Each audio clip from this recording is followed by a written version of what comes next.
What's up? What's happening? Welcome in on a Tuesday, a Vibe Check Tuesday on the Hoffman Show on the Team 980. Always live as well on the free Odyssey app and streaming live on YouTube at the Team 980. Super producer Anthony Haney alongside.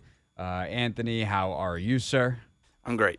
Excellent. How's your vibe? How's your vibe on this Tuesday? Yesterday you were wearing your Commander's gear because you wanted everybody to know that you're still on board. Things are still good. You've had another day to sit on it. Your left hand is up. Yes. How do we feel on this Vibe Check Tuesday?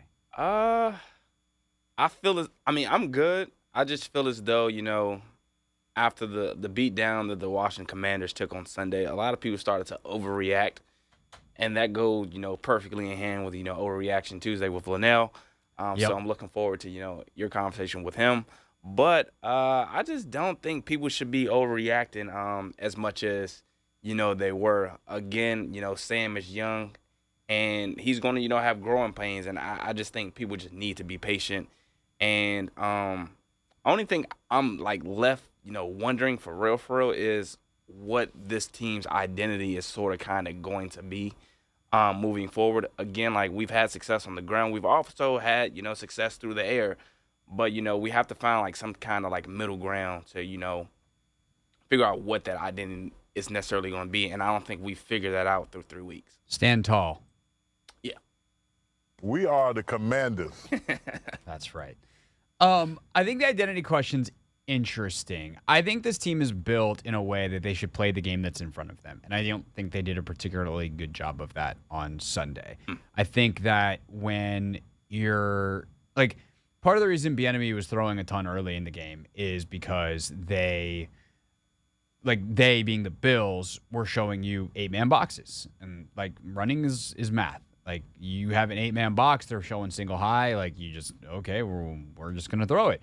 And they had some success. The problem was that success was belied by a quarterback who was holding the ball routinely for well over 3 seconds and receivers who were not where they needed to be on time and sacks. But in between those negative plays and at times catastrophic plays, you had an offense that operated pretty good. That's the crazy thing. And it is a Vibe Check Tuesday, so we will take your calls at 301-230-0980. That's the H-Law listener line, of course. But we saw an offense that actually moved the ball all right. And then it started to stagnate a little bit, in part because Buffalo changed things up. They had enough success passing that Buffalo was if he stops throwing picks, we might be in some trouble here. Remember, they moved the ball. They have a drive die at the 2. It's not like there was no success offensively. And then what happens is you get down to the second half, and they start going some 7-man boxes, 6-man boxes, 2 high safeties. They pull guys out of there, and Washington has some success running it. And I don't think they were dedicated enough to that. I think they were doing that to try to set up the pass. And at times Buffalo moves back, and on the pick that Sam throws in the end zone, they had kind of reshaped how they were playing things. They're like, oh, nope, this running thing's going a little too well. We need to re-encourage them to throw the ball. And Washington gave into that, I think, a little too easily. How do you find the right plays at the right time? And I don't think that, this is not a EB-specific criticism, but the reality is, the way a lot of us think about football is shaped because of who has been here and some of the success in the league by kind of the Kyle Shanahan tree, right? We obviously saw in 2012, we saw with Kyle, we saw with Sean when he was the OC. Kevin learned a lot from that. Jay obviously was here that whole time from 15 to 19, and he comes from more of a similar thought process of we got to find the right play. That's not always how Andy Reid's system and tree has done things. Logan does a really good job explaining this on Take Command that we recorded this morning. That'll be out this afternoon on YouTube and tomorrow morning in the audio platforms. But they don't have a bunch of cans, and you're not going to see Sam get up to the line every other play, kill. He's not going to be moving guys around. It's we're going to try to build an offense that has answers within it for everything. So if we call a pass, like we believe in kind of 70-30 pass, and we call a pass, we got a cover 2 beater in there, we got a cover 3 beater in there, like we got our man beaters, like we have options, and even within the play, it's on the receivers to read the coverage and bend their routes, or maybe you instead of running the corner route as it was drawn up on paper against a certain coverage, like just stop. Just like find the dead spot in the zone and stop. And it's why someone like Travis Kelce is going to the Hall of Fame, because Kelce's figured that out better than anyone arguably in the history of the entire offense, since Reed's been running it back with the Packers when he was an assistant. Like that level of detail and nuance and stuff is great when it works. There are varying ways to get solutions. And Kyle's way of doing it has other challenges. It's very difficult. There's a lot of communication that needs to happen. But unfortunately, what it means is, like, Brock Purdy's task looks different than Sam Howell's. Brock Purdy's task is get to the line of scrimmage, survey, see what the defense is showing, run through your mental notes of what you watched on film, and go, I think this is going to be pretty good to run against. Can. And he does a little helmet tap, and, they've got a whatever run play canned. They've called 2 or 3 plays in the huddle. And they run the play into a good look as long as Purdy's right. Sam gets to the line, is like, okay, this looks like, it could be a good look to run into, but, we got a pass play called, and, it's cover 2. All right, hope everyone's on the same cover 2 page, set hut. And when they got it, they got it. And sometimes I think this is one of the problems for Sam so far this season is Sam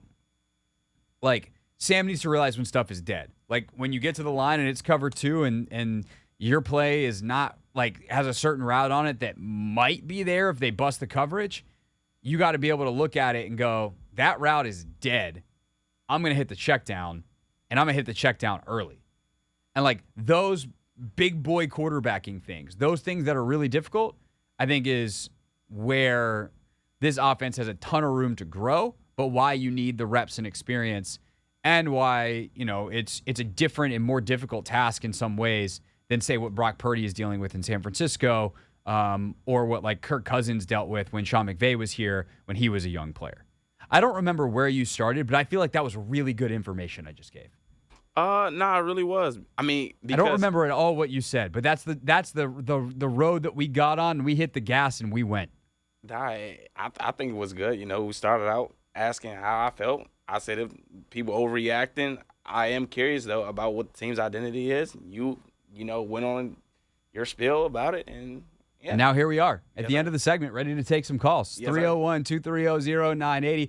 It's a Vibe Check Tuesday. Are you still as optimistic? Do you still have optimism for the Washington Commanders in 2023? That's next. Your calls on the Hoffman Show.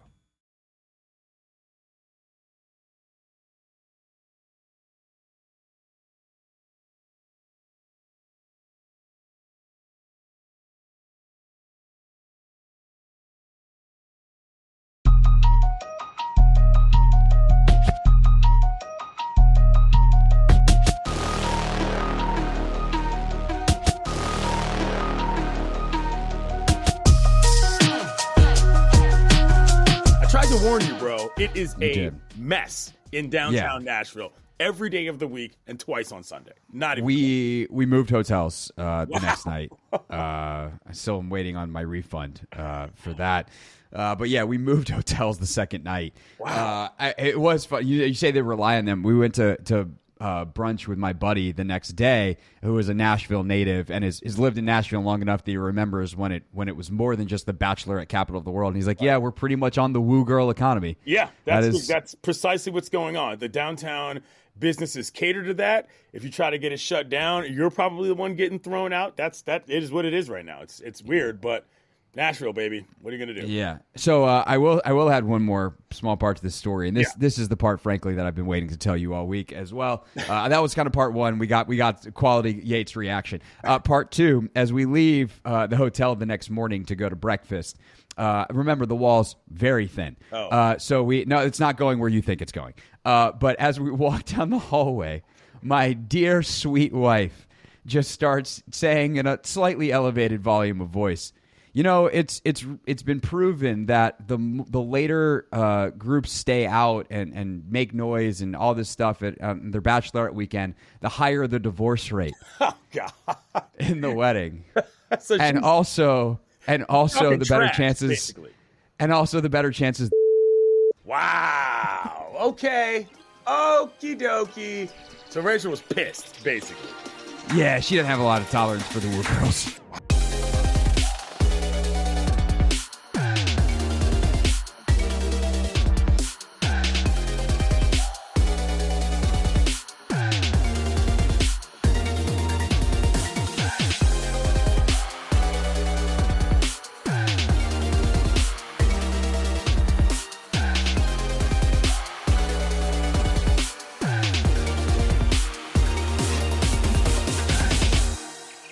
They say on the internet, like, feel free to post stuff, you know, like your friends' photos, do whatever. But like whatever you do for your own well-being, don't read the comments. Comment section, bad idea.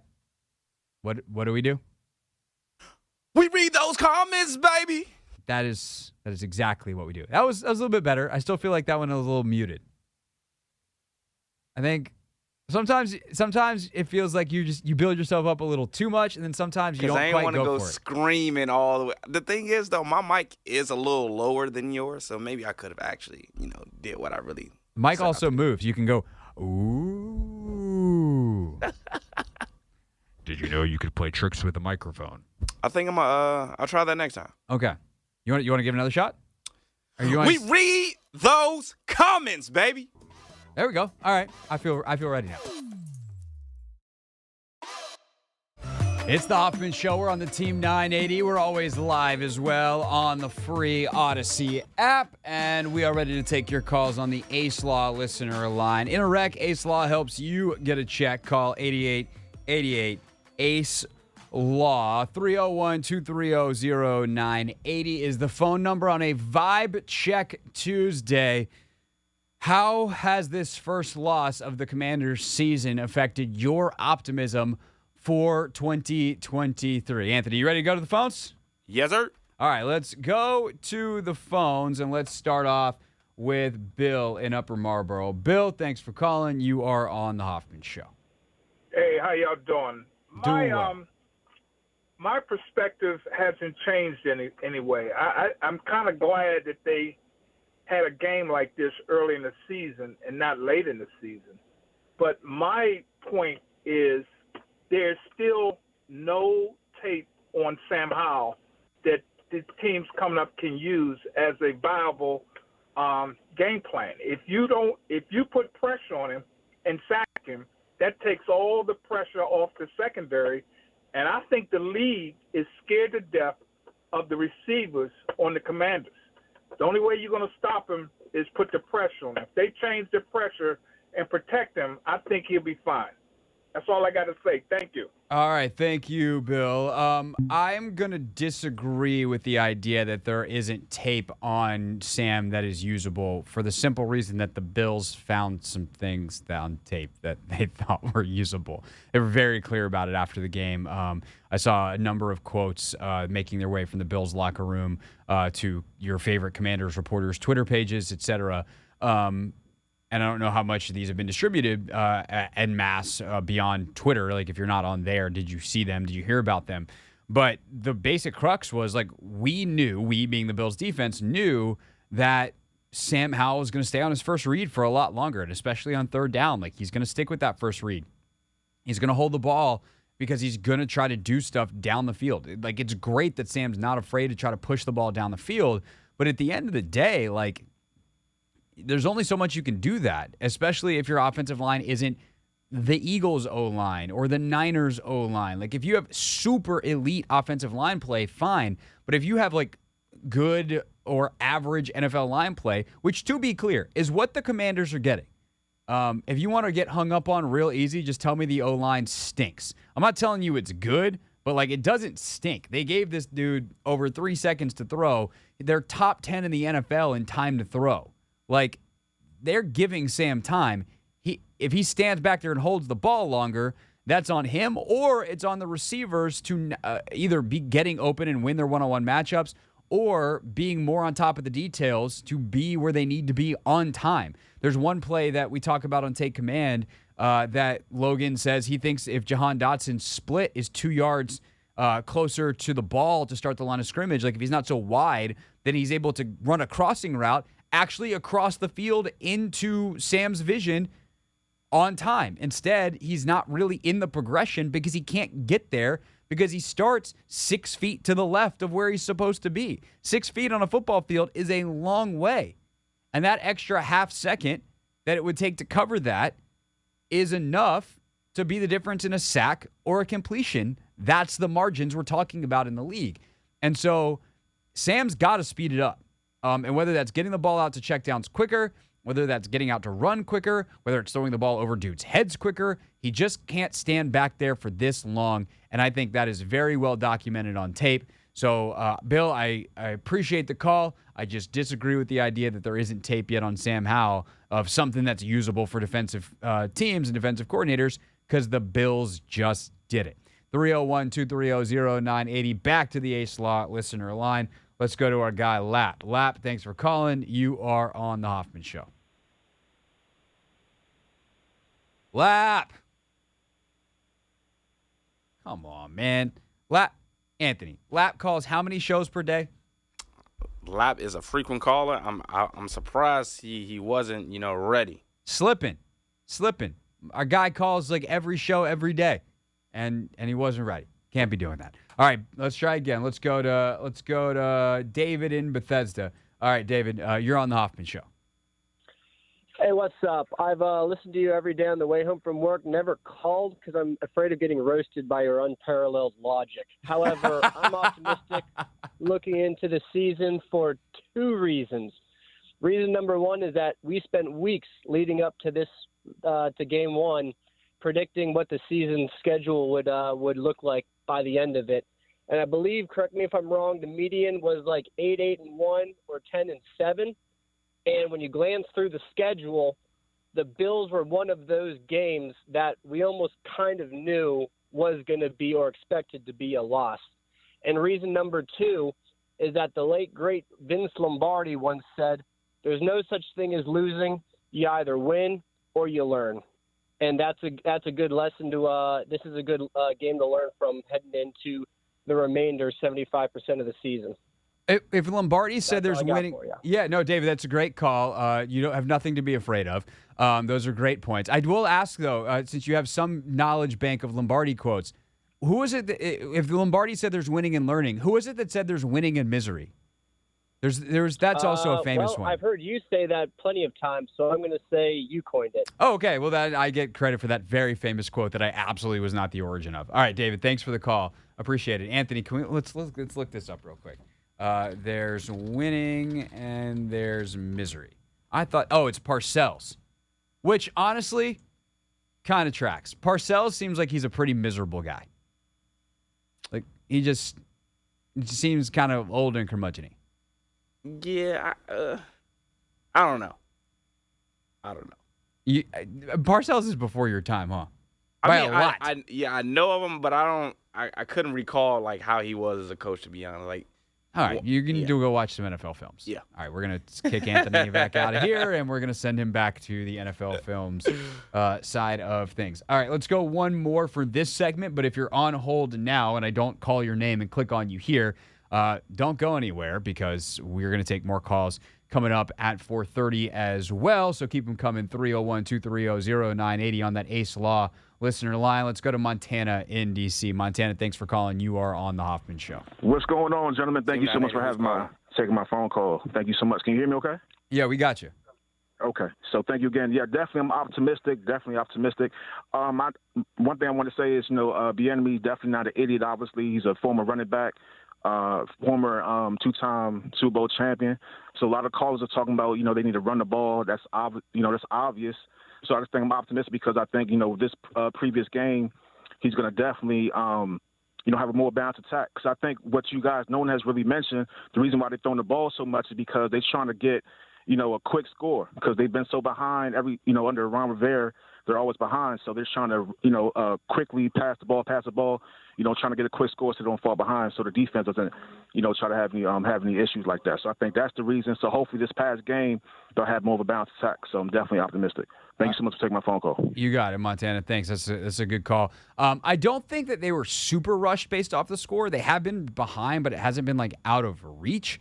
I just think the enemy thinks passing's like he's learned from Andy. Like passing's the way to go. But I think the biggest thing that he's got to adjust to is like Logan and I talk about this a lot. And this is a term that I picked up from Logan. He's very smart. He knows a lot about pass protection. Because even though he's a tight end, like he was a blocking tight end who got called in to pass protect a lot. Like Logan spent parts of his career blocking guys on the edge, like a Michael Strahan or some of the great Giants guys of that early 2010s era. Brandon Graham at the Eagles. Like he spent a lot of time against a lot of really, really good defensive ends and is part of O-lines and pass protection units that have had to do this. And he's coached O-line at the high school level, et cetera. But he talks a lot about insulating offensive linemen and making it so that their task is not nearly as hard. And a guy like Andrew Wiley needs a little bit of insulation. Andrew Wiley is not a bad football player. He's not even below average as a right tackle in the NFL. But he's not great. It's just Bieniemy in Kansas City was able to protect him, keep him out of really bad spots, keep defenses guessing, not let defenses pin their ears back. And the biggest difference is Patrick Mahomes is a wizard at turning pressures into positive plays. And Sam Howell, at this stage, is the worst quarterback in the NFL, statistically speaking. This is not me making a judgment. This is not projecting forward. This is just this season so far, statistically, the worst quarterback in the league at turning pressures into sacks. 39% of pressures, according to Pro Football Focus, end in sacks for Sam Howell. That's the worst in the league. The next guy's in the low 30%. So he's the worst, and he's the worst by a decent little margin. Patrick Mahomes is under 3%. He's at like 2.6. That is ridiculous. So that means for every 100 dropbacks that there's pressure, 30 plus of them will be sacks on Sam Howell that are not on Patrick Mahomes. And that's something as a play caller that you need to consider heavily. And that is not just what you're doing in terms of the play action game and how you chip and whether you go max protect, whether you roll the pocket, where you roll the pocket. It's also how much you run versus pass the football, period. And that's something that I think Bieniemy is going to take a little bit to adapt to. And if he doesn't, this season is going to be very long and very painful for Sam Howell, or Sam is going to get better at it. Or they'll make that adjustment. And both things can happen at once. Sam can get better and EB can adjust. But that stat is looming large in my head right now, especially with a very good Eagles defensive line coming to town. When we get back here on the Hoffman Show, we will talk more with you on a Vibe Check Tuesday. Has this loss affected your optimism at all? 301-230-0980. Your call's next.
It's the Hoffman Show. We're on the Team 980. We're always live as well on the free Odyssey app. 301-230-0980 is our phone number, where it is a Vibe Check Tuesday.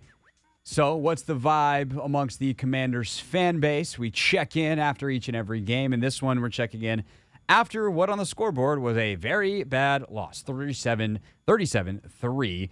So has that affected your optimism for the 2023 season? Right back to the phones we go. Thanks to everyone who held on through the break, starting with Cliff. Cliff, thanks for calling as always. You are on the H-Law listener line on the Hoffman Show.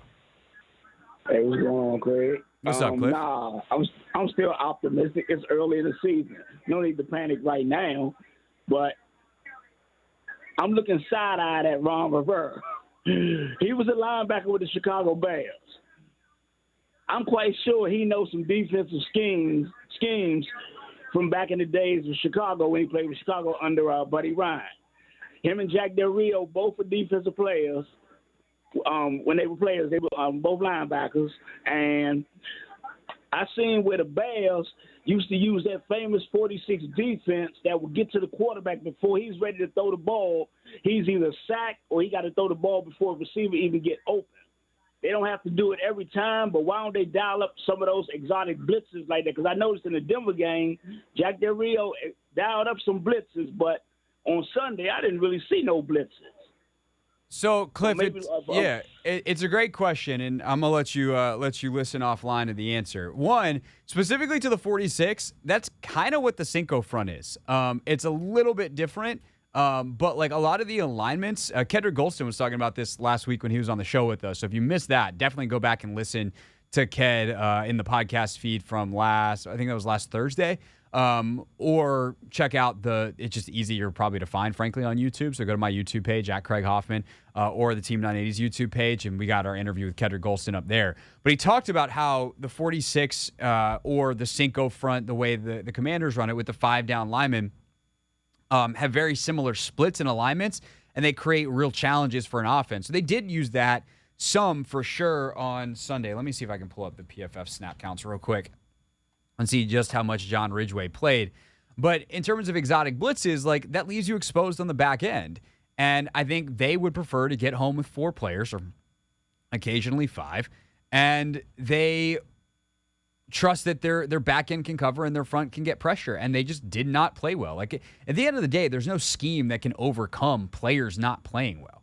And I think that's the important thing to remember when you talk about, Chase Young's day, or Montez Sweat only gets 1 pressure. John Allen, pretty quiet day. Deron Payne Deron Payne's playing out of his mind right now. But I mean, Allen, solid day, but like not great. Payne makes some impact plays, but like nobody really got great pressure. And by the way, when they did blitz, Cam Curl runs right past Josh Allen, and Josh runs past him the other way for a touchdown. So they did bring some pressure, and the problem is Allen is so good and so difficult to bring down, and he's so mobile that it just tends to leave you exposed on the back end, and you'd almost rather him beat coverage. But the problem is you have to then rush with discipline, and they didn't. By the way, John Ridgway played 20 of 68 snaps, so you do the math, that's a little less than a third there in that Cinco front on Sunday, assuming that all of his snaps came in that formation, probably a little less. So, a quarter, a fifth, somewhere in there of the snaps in Cinco. Some of that becomes time and score dependent as well. Yada, yada. 301-230-0980. Let's go to Vaughn on the Ace Law listener line. Vaughn, thanks for calling. Thanks for holding. You're on the Hoffman Show. Thank you. Thanks for taking my call, though. One of the things I want to say I'm optimistic about is that, look, they had, to all the things that were happening in the game, they held them to 16 points all the way to almost the end of the third quarter. So that's one of the optimisms that I have about the team. But one of the other things I want to try to address is that sometimes I think what confuses me, sometimes I think we get out coached and get out schemed. Sometimes players win games, and sometimes the team and the coaches have to win games too. I think it's a combination of both. We got a young quarterback, so Buffalo, what they did, I think was a blessing in disguise, and I hope their ego don't get in the way as far as understanding that whole situation. And we need to make adjustments to what we need to do that will work for our young quarterback. And I think that what would work would have been the crossing patterns. When they blitzing like that, you got to at least have them thinking or be double thinking about, okay, I'm blitzing, but they come in with these crossing patterns and the screens, I think, would have kind of subside. So, Vaughn, I'm going to stop you right there because I think there's a little bit of a misunderstanding of what happened there. If that's what you took away, they weren't blitzing. They were getting pressure with 4. Occasionally 5, but rarely ever any more than that. So they're dropping off in 7 in coverage, and a lot of those crossers and things are covered. So, I think there are some schematic adjustments that could have been made, and there are some missed opportunities, but that's football. I just think at the end of the day, Sam's got to play better. And that's not me saying, Sam stinks. How could they possibly play him? He's a young player in his 4th career start, and he got by a really good defense. And I think it's one of those games that a lot of the stuff that happened, I just look at it and go, those other dudes are real good, and they get paid too.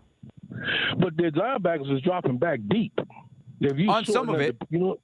Yeah, they seem like they were. You absolutely right with your assessment, but from some of what I've seen, the linebackers is like they was dropping deep, and some of that comes with the way the patterns, the scheme was running. They were, and Vaughn, I appreciate the call. I got to let you go because I got one more that I want to get to. There definitely are times where that's happening. There was a lot of longer developing concepts that I think were called, and some of that is they're attacking some of those intermediate short, long short, if you will, the end of what we call short range, the beginning of what we call intermediate with curls and things like that, hook routes, digs, things that are, a little bit shorter than maybe a dig. A dig is typically, that's a longer in-breaking route, but whatever they want to call in this offense, an in, a 10-yard in on Madden, right? And those are not happening in the same way that are shallow crosses and things like that. So they attack it a little bit different way, and the linebackers are sinking underneath it. I also think that there's times where they are calling some of that stuff, and the linebackers are on it. That layer of the Bills' defense is very, very good. Bernard and Milano are incredible football players. And so it's hard. I do think some of the crossers and stuff can be helpful certainly for a young quarterback. Anything you can get over the ball that's really easy to see. But I think part of the problem was there's some of that stuff available and checkdowns and things like that if Sam just gets the ball in the playmaker's hands quickly, you can have some big plays.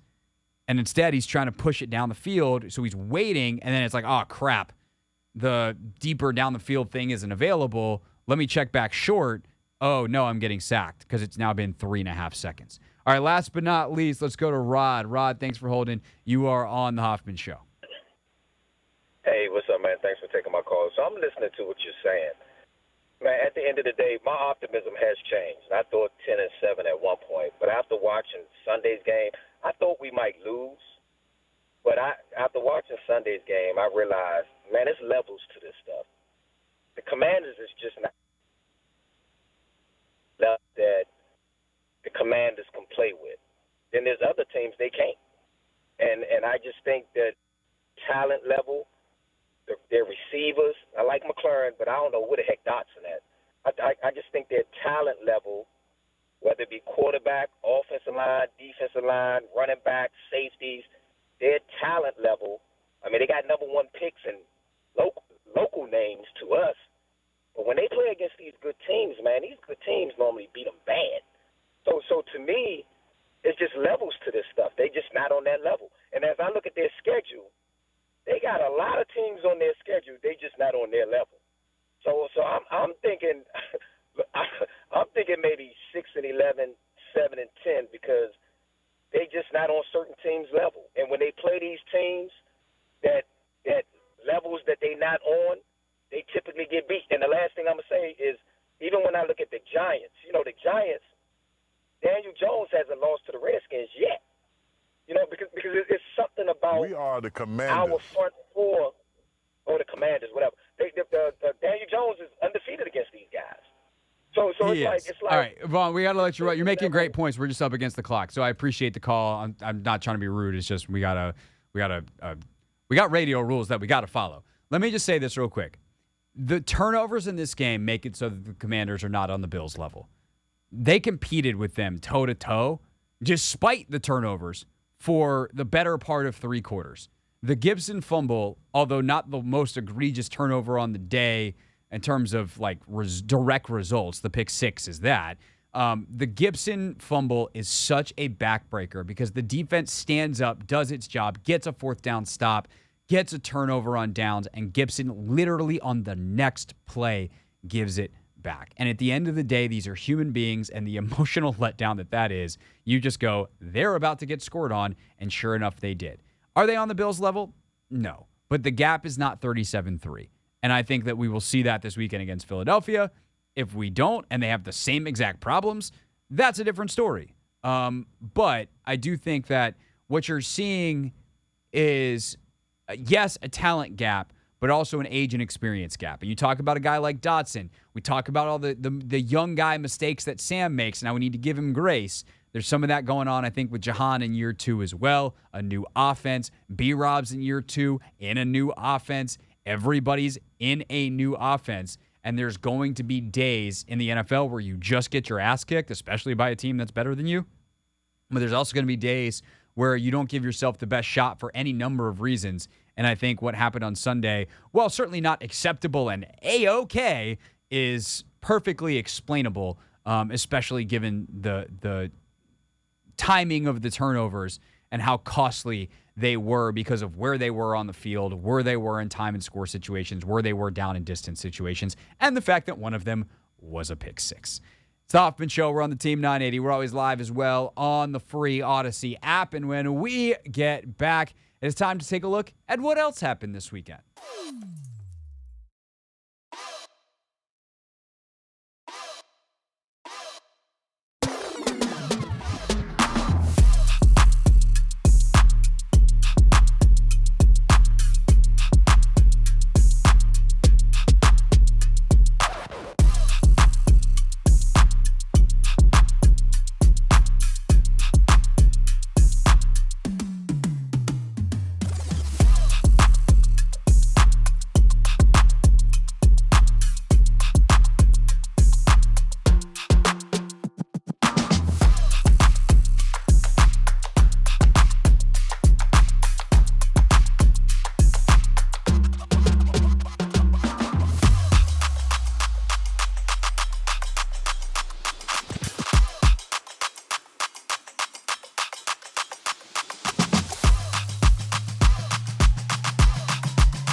It's the Hoffman Show on the Team 980, always live as well on the free Odyssey app. Anthony, are you okay over there? What are you shaking your head about?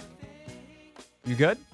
Because I was trying to come in with Usher, for the segment. No! How could you? No! You are fined for the thing that you did in the last segment that when you forgot to turn your mic off. That's not coming in with Usher is it would have been a good one, but that's like a missed play call. It's not a fine. Yeah, my computer, froze on me, so I had to audible to Boogie Shoes. I mean, great audible. Anthony now absolutely running away with our current fine board. I got to get the right. Yep, there we go. Anthony has... I'm at 25? Yeah, you got 25. I'm only at 15 fine points. Now, that's and we still didn't get our last lunch. No, we didn't. I bought lunch today, and I should have asked. But you had stuff when I walked in. Yeah, some chicken nuggets. I was told that I should say boneless chicken because chicken nuggets sound childish. But you had chicken nuggets. Okay. Yeah, yours were absolutely chicken nuggets. Yeah. This is not for debate. Boneless chicken is like a wing shaped, or a strip, maybe even. Yeah. What you had, I love chicken nuggets. They were very filling, I would say. Yeah. I mean, absolutely no problem with that. Yeah. All right. Time for a little segment, which, good gracious, look at the time. We're going to have to do very, very quickly. But coming up next, it will be Overreaction Tuesday with Lynnell. He pops on to give his takes, and we judge whether or not they're overreactions.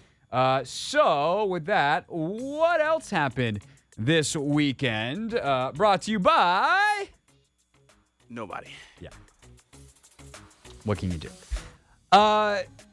Formula One, quick update. Max Verstappen, after a week where he was not very good in Singapore and Red Bull had a very bad week, he was back. Won the race by a lot. Despite the fact that his teammate did not finish the race in Sergio Perez, first time Red Bull did not finish both cars this season, it was enough to clinch the Constructors' Championship for Red Bull, so they have won with a couple of races remaining. Still plenty on the docket. It's actually one of the cool things about Formula One, Anthony, and like European sports in general, the way they kind of like the way soccer works, for instance, in the English Premier League. Just because you don't win doesn't mean there isn't something to fight for. Like if you went second versus third, it's like $15 million in prize money difference. Dang.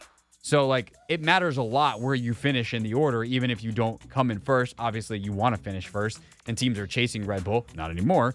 And it's great for Red Bull because they get to get ahead on their car for next season. But I think it's kind of cool that, like, there is real value in not in, like, third or fourth. It's not all or nothing in the way that most American sports leagues are set up. So, Red Bull wins.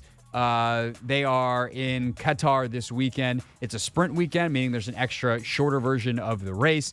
During that race, if Verstappen wins, he can win the Drivers' Championship, which is the one obviously between all the drivers, not just the one between the teams, which is a giant engineering competition where everyone else has finished second or worse 2 years running. All right, that is one of the things that happened this weekend. What else happened this weekend? U.S. Soccer, international friendly for the women. It was the final game for an absolute legend. Megan Rapinoe, not just one of the greatest players in U.S. women's national team history, women's soccer history, former Ballon d'Or winner as the best player in the world, former Golden Boot winner, scored the most goals at the World Cup. But also the same for Julie Ertz last week. But they, for Ertz last week, her last game, period, she's not playing club. She then went back to being mom and wife. She got a toddler with obviously Zach Ertz. She was in the stands for the Cardinals' upset of the Cowboys this weekend. And then Rapinoe finished up her U.S. women's national team career on Saturday in Chicago, or on Sunday, I beg your pardon, in Chicago. And again, not just one of the best players ever, but an icon of the sport, an icon of fashion, an icon of civil rights. We could do hours and hours and hours of Rapinoe reflection. Not right now, not on a Washington, D.C. station in the middle of football season. I know my audience here. But just it's impossible to understate her value to the sport. And really, it's hard to overstate her value to American society, in my opinion, with the changes that she's made. Some of you probably listening don't agree with some of the changes she's fought for and helped to make, but she's made them. She's a power player, and so salute to Megan Rapinoe on her way out.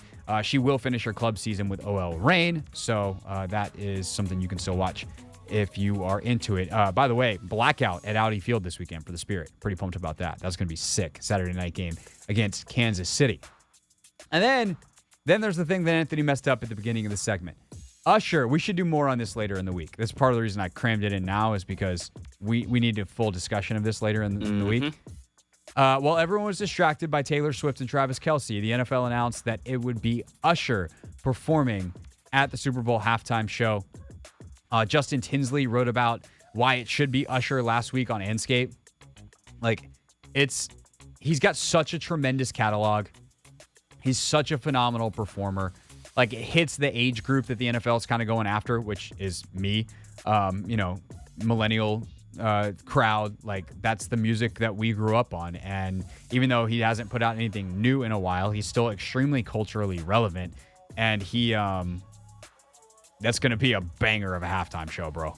Yeah, I mean, to build off his residency that he's been doing in Vegas for the past, 6-7 months, that's gotten 3 extensions. So, hey, I think he's gonna kill it, man. I'm excited for it. It's gonna be so good. I mean, we don't have time to get into a set list right now, but man, we might need an hour for that. Yeah. Debate the set list. Mm-hmm. Sounds like something we might do in February. Maybe we'll get back to it later this week, though. We'll hit it with Yates tomorrow for sure. Yep.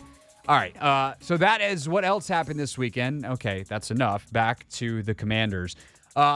Up next, it's Overreaction Tuesday time. By the way, I've done a bad job of teasing this. Jason Campbell is joining the show live at 5:30. So we will talk to Jason Campbell about what it's like to be a young quarterback in the NFL and what Sam Howell is going through right now. Jason Campbell at 5:30. Lynnell next. Robert Mays later in the show as well. It's the Hoffman Show on the Team 980 and always live on the free Odyssey app.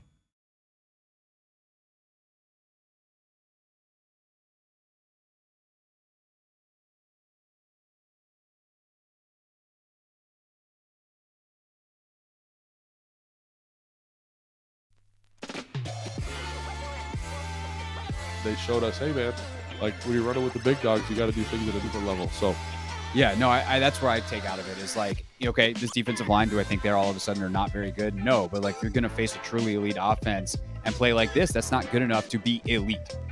like that's the measuring stick, right? Like if you thought you were I guess I would put it this way for the D line specifically. If you thought you already made it, not quite. Not that you're not capable of better, not that you're not capable of more, but like this is elite. And so if you want to dominate against that group, you got to be better. And also, I think the other thing I'd like to point out there is game flow. Yeah. The game flow in this game is one where you're playing from behind, and I think you see the importance of an offense that can kind of push that game flow, to a higher level, right? When they're playing with a lead, the Commanders are playing with a lead, that defensive line can punch. You see it in Arizona. You see it against the Broncos. Thank you. So, by the way, what a day for them. Yeah, a tough day for them. But what I am saying is that that is where complementary football comes into play here. The defensive line cannot win you a Super Bowl by itself. The defense needs the secondary, the linebackers need the offense to be productive. And if the offense is productive, like we just discussed, this team's in a much better position. So I think those are the things that really stick out to me in terms of how I would measure this, and areas that I say, hey, they can improve in these areas, and they will improve in these areas, because like we talked about, this is a very young football team that's in very important positions. Yes. In summary, turnovers, bad. Explosive plays, good for you, bad for them. And you do need both sides of the ball, and they do interact with each other in a major way. I mean, really, that's what this game comes down to. And what game doesn't? Just you see the repercussions if they go badly.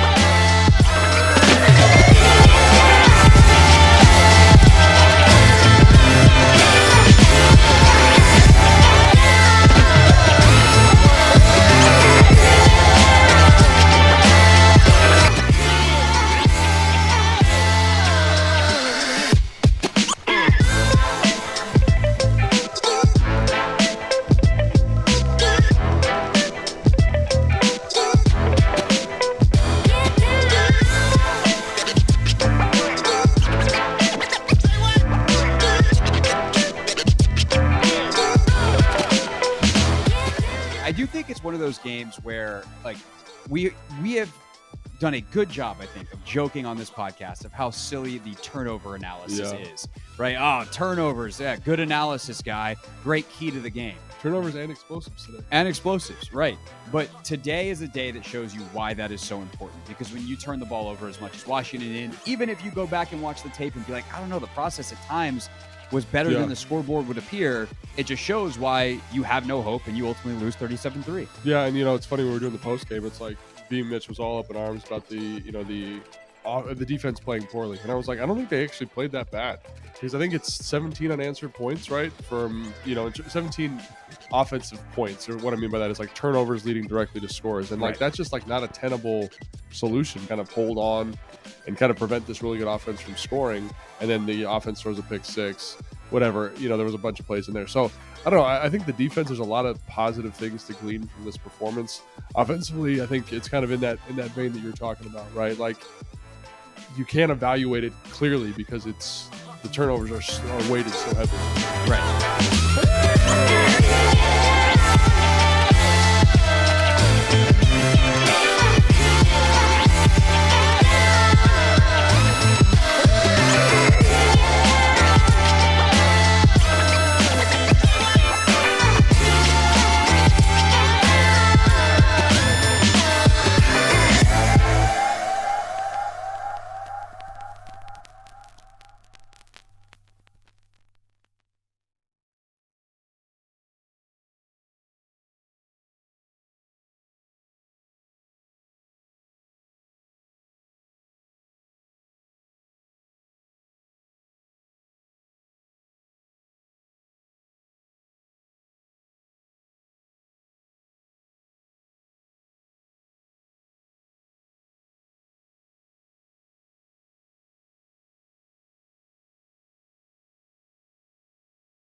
It's the Hoffman Show. We're on the Team 980. We're always live as well on the free Odyssey app. Jason Campbell, former Washington quarterback, joins us at the bottom of the hour. What's it like for a guy to come of age in the league, learn on the job? I was really wanted to get someone who had been there, done that, who better than Jason Campbell, who did that in his own Washington career back, of course, about 15 years ago. We'll ask him coming up at the bottom of the hour. Right now, though, every single Tuesday, we bring in our guy, Lynnell Willingham, and we ask him, hey, what do you think about the game? And then we judge him harshly, overreaction or not. It is time for Overreaction Tuesday as this edition of Not My Beat.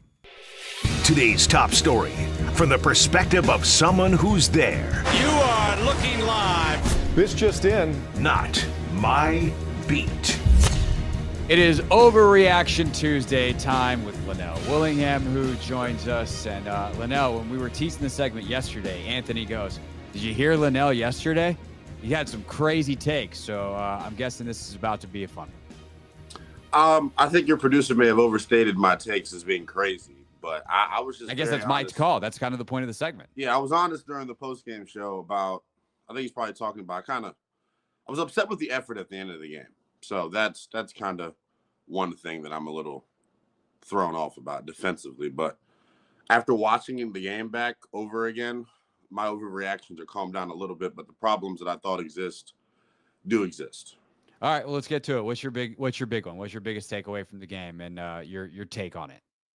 We're all concerned about the growth and maturation of Sam Howell. I think we should be equally as concerned about the growth and maturation of Eric Bieniemy as a play caller. I don't think he did a particularly good job putting Sam Howell in the offense in the best position to move the football yesterday. It kind of felt like, based on the success that they had against Denver with the intermediate and deep passing game, it kind of felt like they forced that, not knowing that this Buffalo pass rush was legit. They only had a sack and a half coming into Sunday, and the trio inside really dominated, it felt like, between Ed Oliver and Daquan Jones.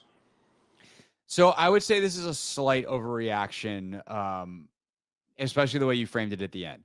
I don't think the Buffalo pass rush dominated the Commanders' offensive line in any significant way because Sam Howell, on average, had over 3 seconds to throw in this game. That should be plenty.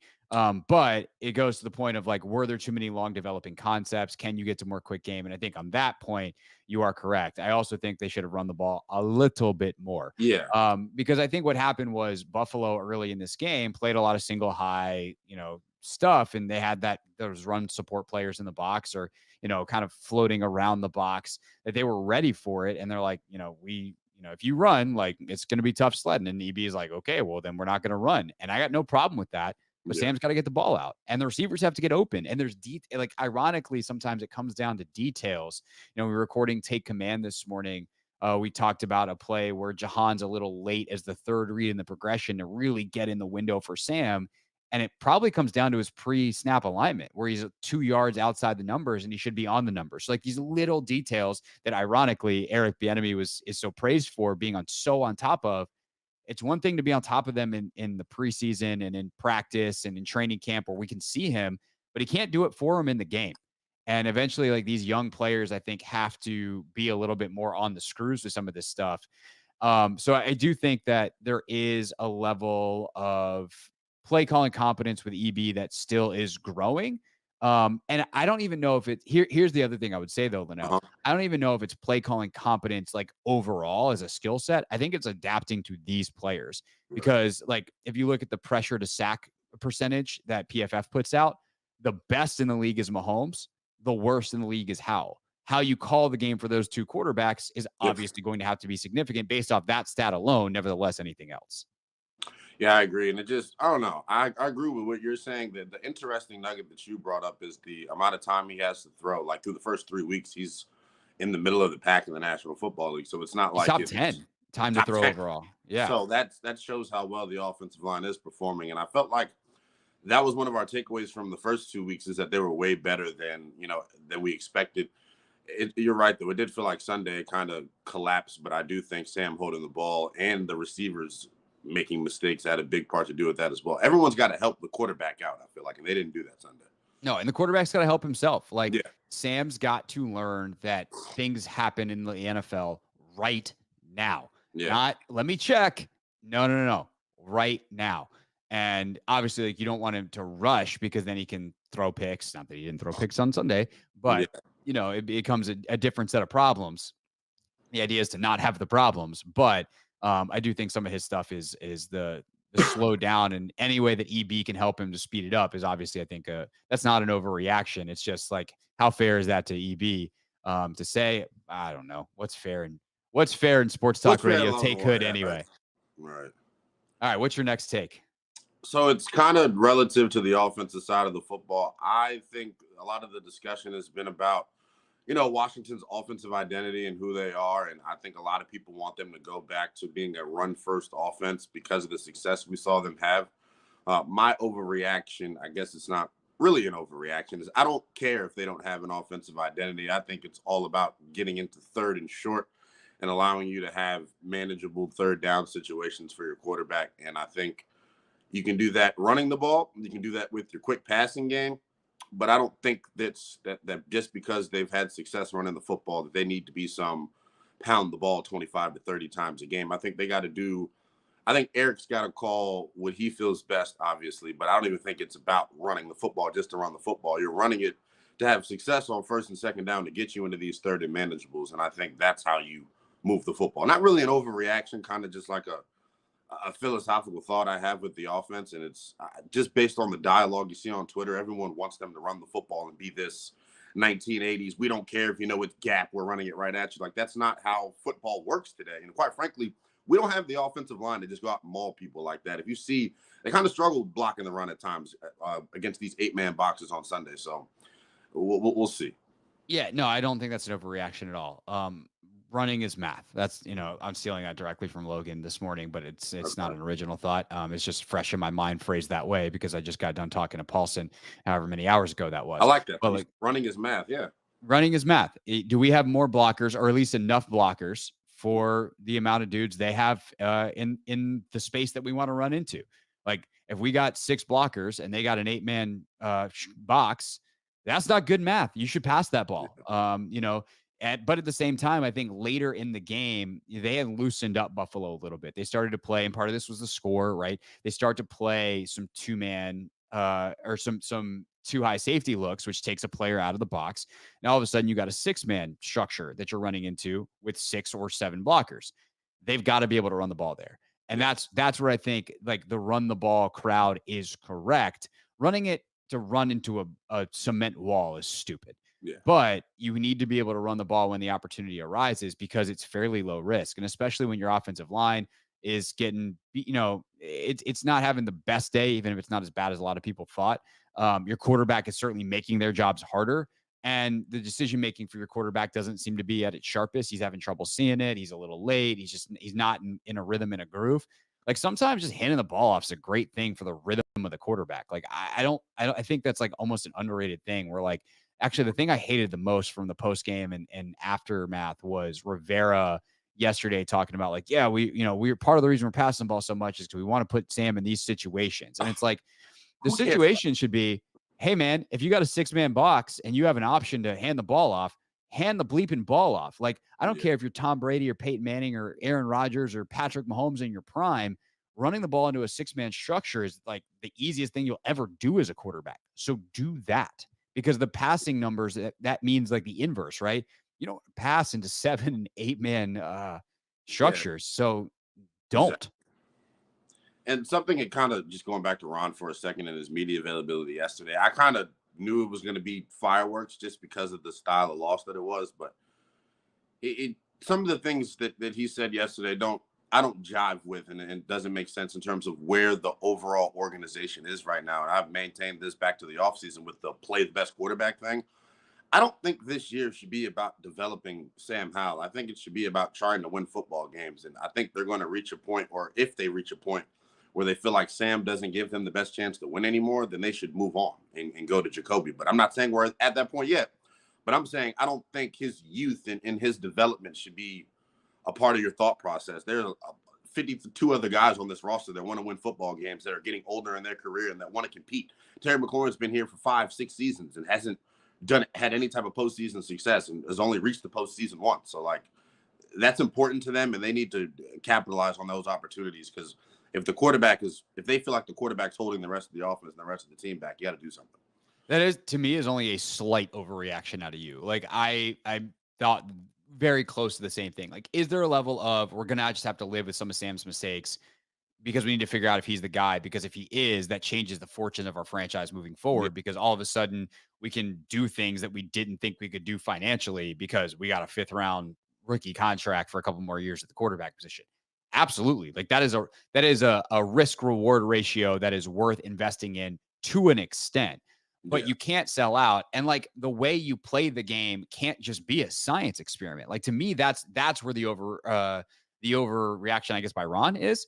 You can't just science experiment the freaking play calls because you want to see if Sam can do it. Like when you get to Sunday, win the game. Like you got to, and I don't. The funny thing is, I actually don't believe Ron. Like I don't believe what he's saying.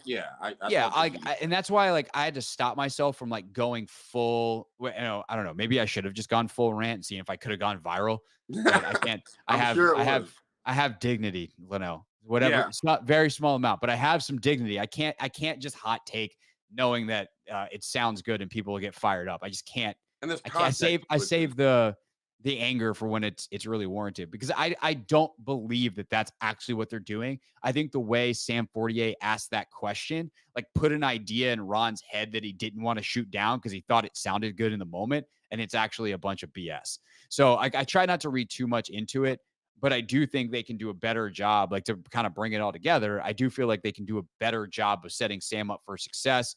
And that's an ongoing process between he, EB, Ron, Tavita, the rest of the offensive staff. And by the way, the players executing better around him to help support Sam the best they can. But obviously Sam's got to be better too. By the way, they're 2-1 and largely he's been very good through 4 starts. He had one really bad clunker, which happens because he's 4 starts into his career. Right. I just wonder if, Buffalo kind of put the book out on him and if teams moving forward try to come with a similar game plan and disguise pressures and things like anything you do to mess up any young quarterback. So right. I guess the blueprint kind of was already out. So Sean McDermott's done this. He's 8-0 against quarterbacks with it. It was, I think, their first 8 starts, their first 5 career starts. Belichick always like that game's going to be hard. Belichick destroys rookie quarterbacks historically. There's going to be challenges, but like if this exact blueprint works, well, then you have your answer. Like he's not the answer at quarterback. So there's the conclusion of your science experiment. But hopefully he'll be able to solve this problem, and then he'll be challenged by new ones, and we'll repeat the process again. That's Lynnell Willingham. I'm Craig Hoffman. Lynnell joins us each and every Tuesday for Overreaction Tuesday here on the Hoffman Show on the Team 980, also streaming live not only on the free Odyssey app but on YouTube at the Team 980. All right, Lynnell, next take, and then we determine whether or not it's an overreaction. Yeah, big general thought just from the first 3 games of the season. And I was debating whether or not I was going to give you this or not because I know everyone's going to see this. If the defense does not start turning people over, it's going to stop them from making the postseason. They had a lot of missed opportunities in terms of dropping interceptions and missing sacks. It was overall a bigger theme that I had that I wanted to narrow down on one player, but I don't want to make it an individual thing. I'm a big fan of this player, but all offseason Cam Curl's got to finish it. Cam Curl's got to finish on multiple times Sunday, and especially if he wants to be. I used the line on Sunday, and I was angry and frustrated when I used it, but like Milk and Honey Sports isn't going to like Cam Curl missing a sack on Josh Allen. Milk and Honey's not going to like Cam Curl having a rocket go through his hands that turns into a 25-yard completion. Like everyone talks about his importance to this defense. I get that. The role itself is specific, but no knock on Cam. He's got to make more plays. The type of safety that he wants to be paid as is like a top 5 guy in the league. We just haven't gotten that type of production out of him this year to this point, whether it's missed tackles, whether it's not making plays on the football, whether it's not corralling the quarterback and bringing a guy down. There's a couple of times he had pressure opportunities on Sunday, and he's just a tick late. And, like, I get it. Like, close only counts like horseshoes, right? Isn't that like the saying? Yeah, it's got horseshoes and hand grenades. And hand grenades. This is neither of the two. So I think Cam's got to make those plays.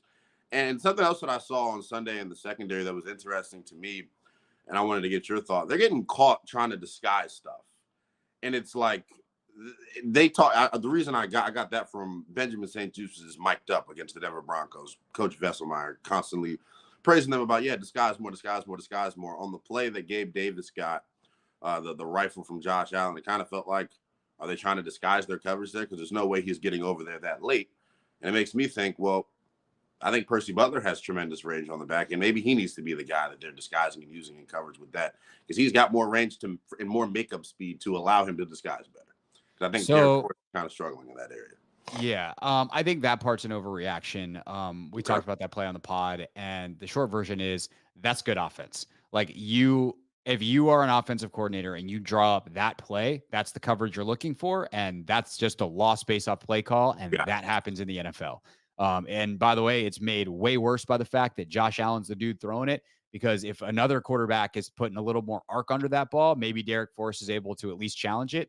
Josh Allen throws a frozen rope 35 yards. I mean, frozen rope. I got to write that down. Yeah, it's like 50 yards in the air, by the time you get the horizontal across the field yardage. But like whatever the air yards are on that one, like that ball should not be there that fast. That's a Josh Allen special. There's nothing you can do about that. That's good football from the Bills. I don't really like on that particular play, no disguise. Like that's tough sledding if you're Derek Force. Overall, I'll have to, we'll put a pin in the disguise thing. I'll ask Logan about what he thinks on that. But I think overall, the defense played well enough to win. Like they played well enough to win that game and got zero support for the offense. And at the moment where they make a play, like it doesn't count as a turnover, but like they turn the Bills over on downs. Deron Payne makes the play, gets his hand up. He's skipping off the field. There's like a feel like, oh, this is the moment. And on the next play, Gibson fumbles. And you just felt the air come out of the stadium. You knew Buffalo was going to score a touchdown. Sure enough, they do. And I think the defense is playing well enough with their current turnover production not to, like, I think that's an overreaction to say it keeps them out of the playoffs. I think your Cam Curl point is not an overreaction. If you want to, you can be in position, but a top 5 safety, if that's what you want to get paid by, has got to finish plays. And obviously, if he does, like that also changes the game. And I'm not saying the chances of the postseason will be hurt by more turnovers or more interceptions, obviously. But I think he has had, I think he had a rough one on Sunday. And it's tough because it's a rough one where he's in positions to make plays, and you can't make the play if you're not in the position. But he's in positions to make plays and ultimately doesn't finish.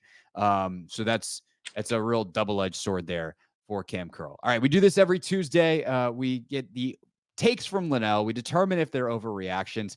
I kind of think this is psychologically even changing your takes, Lynnell. I feel like you have not been spitting the fire that, at least in this segment. Are you getting it out on Sundays with Doc? Like, is he beating it out of you? Are you getting to yell at the rooster enough during the week that by the time we get here, you're having reasonable takes, or is it just the pressure of the Hoffman show and we try to be reasonable here? It's the pressure of the YouTube and the Hoffman show. It's all wacky and wonky. But no, I'm trying to be measured, but it's 3 games in, so it's hard for me to give definitive takes for the entire season and not make myself look like an idiot. So I'm trying to save face here a little bit too. Speaking of you looking like an idiot, when are you jumping through a table? Oh my God, I knew it was coming.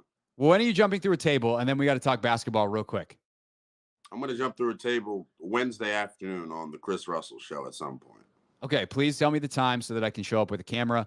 And then 2, Lynnell played in the Wizards host a nice little event. Yeah. There was a pickup basketball game with a bunch of media members and some assistant coaches. I thought you showed better, certainly, than you did against Anthony. Now, you couldn't have shown any worse, but I thought you showed all right. I was 0 for 5. 0 for 6 from the field. I got my shot blocked twice by my man Anto from All Pro Reels. It was a rough outing for me. I must have left before it got real ugly for you. Yeah, I had to sub myself out a couple of times. Second night of a back-to-back. I actually had – no, I didn't. I was just fat and lazy and out of shape. It was actually pretty embarrassing. I'm the youngest dude out there, Craig. So, I thought initially there's this expectation that I'm just going to be boom, boom, boom, boom. But clearly they don't know the youngest in charge is the youngest in large at the moment. So Yeah, There's that. I may have said to Wes Unseld as I was standing on the top step watching you guys play before I had to leave for the show, which is why I didn't play. I was like, this is going better than Lynnell than I thought it would based off his last performance. And so I've got to find a way to get the video of you and Anthony in front of Wes Unseld because he was laughing in my retelling of it. So sorry about that. Set you up with Wes there and not the best. Cool moment during it all. Will Dawkins, how rare do you get to say you hoop with the assistant general manager of the Wizards? The general manager of the Wizards. Excuse me. Yeah, I'm sorry. I forgot the Wiz Ventures hierarchy. Yeah. Will Dawkins passes me the ball in a dead spot on the court, and it was a dead spot on the court, and he agreed with me, and it was great. It let me know that maybe I do know a little bit of what I'm talking about. But my main takeaway was, whenever you guys hear me yelling about you on the radio this year, just point back to this game and tell me that I can't do any better. So, yeah, well, that's not.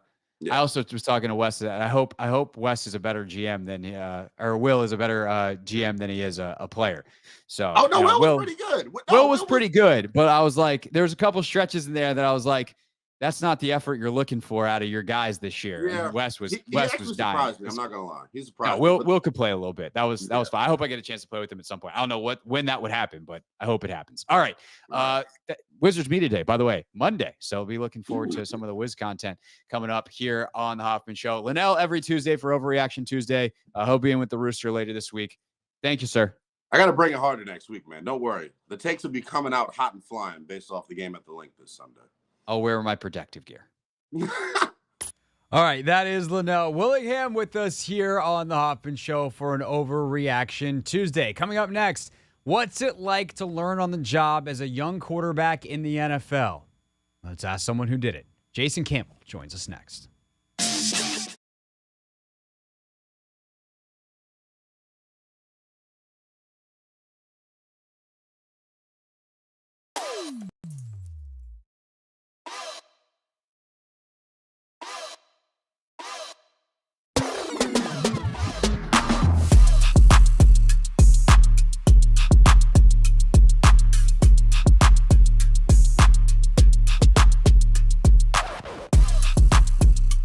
They tell us we should not really engage in certain parts of the content process.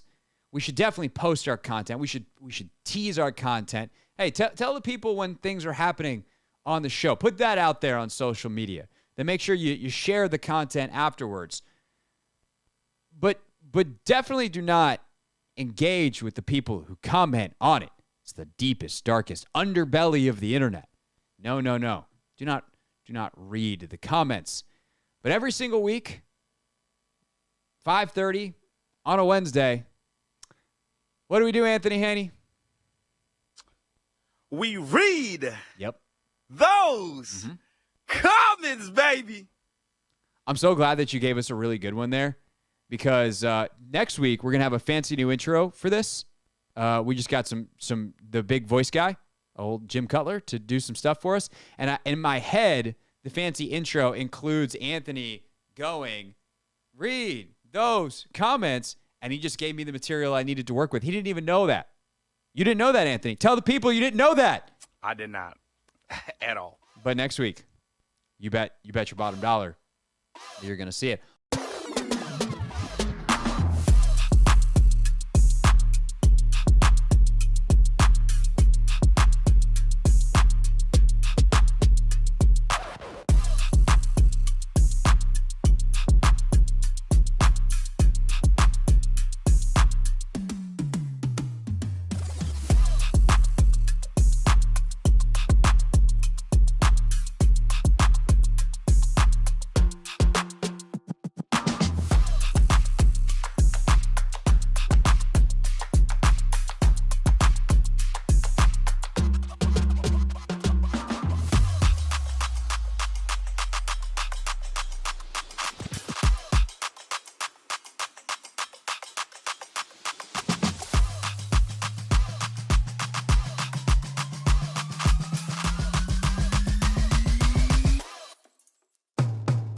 It's a running bit on the show, but also like an actual thing. I'm trying to learn French. My wife and I are going to Paris next year for the Olympics, so I'm trying to learn French.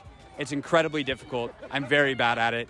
tips for someone learning French? You did the reverse. For people that don't know, you started as a French speaker, and I was reading on Wikipedia, so I don't know if it's true, but also Haitian Creole, first 2 languages, and then had to learn English, which I know is very, very difficult to learn when it's not your native language. French, English, they don't seem compatible. What's your tip for me as I try to learn French? I would say watch movies in French with English subtitles. That's what I did. I watched a lot of movies in French, but I had the English. No, I watched a lot of movies in English with the French subtitles. So like movies, music, it's kind of something that's like easy, like on the brain. It's not too much information, but you can still enjoy it, and you can see the conversation, because that's the hardest part. Learning like a little word, like to say like, hey, my name is this or whatever, that's easy. But holding a conversation, that's the hardest part. Yeah, right now I'm really just trying to master, like, I'm American, do you speak English? Because I think in Paris I can get away with that. Yeah, so je suis américain, et je ne parle pas français. See, even the way you said that is not the way Duolingo says to say that. So I'll just have to come back to my new French tutor, Benjamin Sejus. BSJ, I appreciate it. Thank you, man. Sure.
It's the Hoffman Show. We're live on the Team 980, the free Odyssey app, and streaming on YouTube at the Team 980. Robert Mays from The Athletic in the 6 o'clock hour.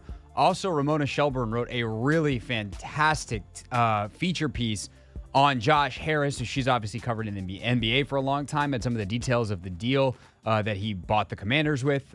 So we'll get into that. Pick our 6 favorite things from the piece coming up at 6 o'clock. Right now, though, I am very excited to talk to our next guest because I would like to have a better understanding of what it's like to learn on the job as a young quarterback in the NFL. And one of the guys who's done it and did it here in Washington over the last quarter century of quarterbacks that have gone through, one of the guys who did it better than I think a lot of others did was Jason Campbell. And Jason is kind enough to join us now. Jason, thanks so much, and welcome to the show.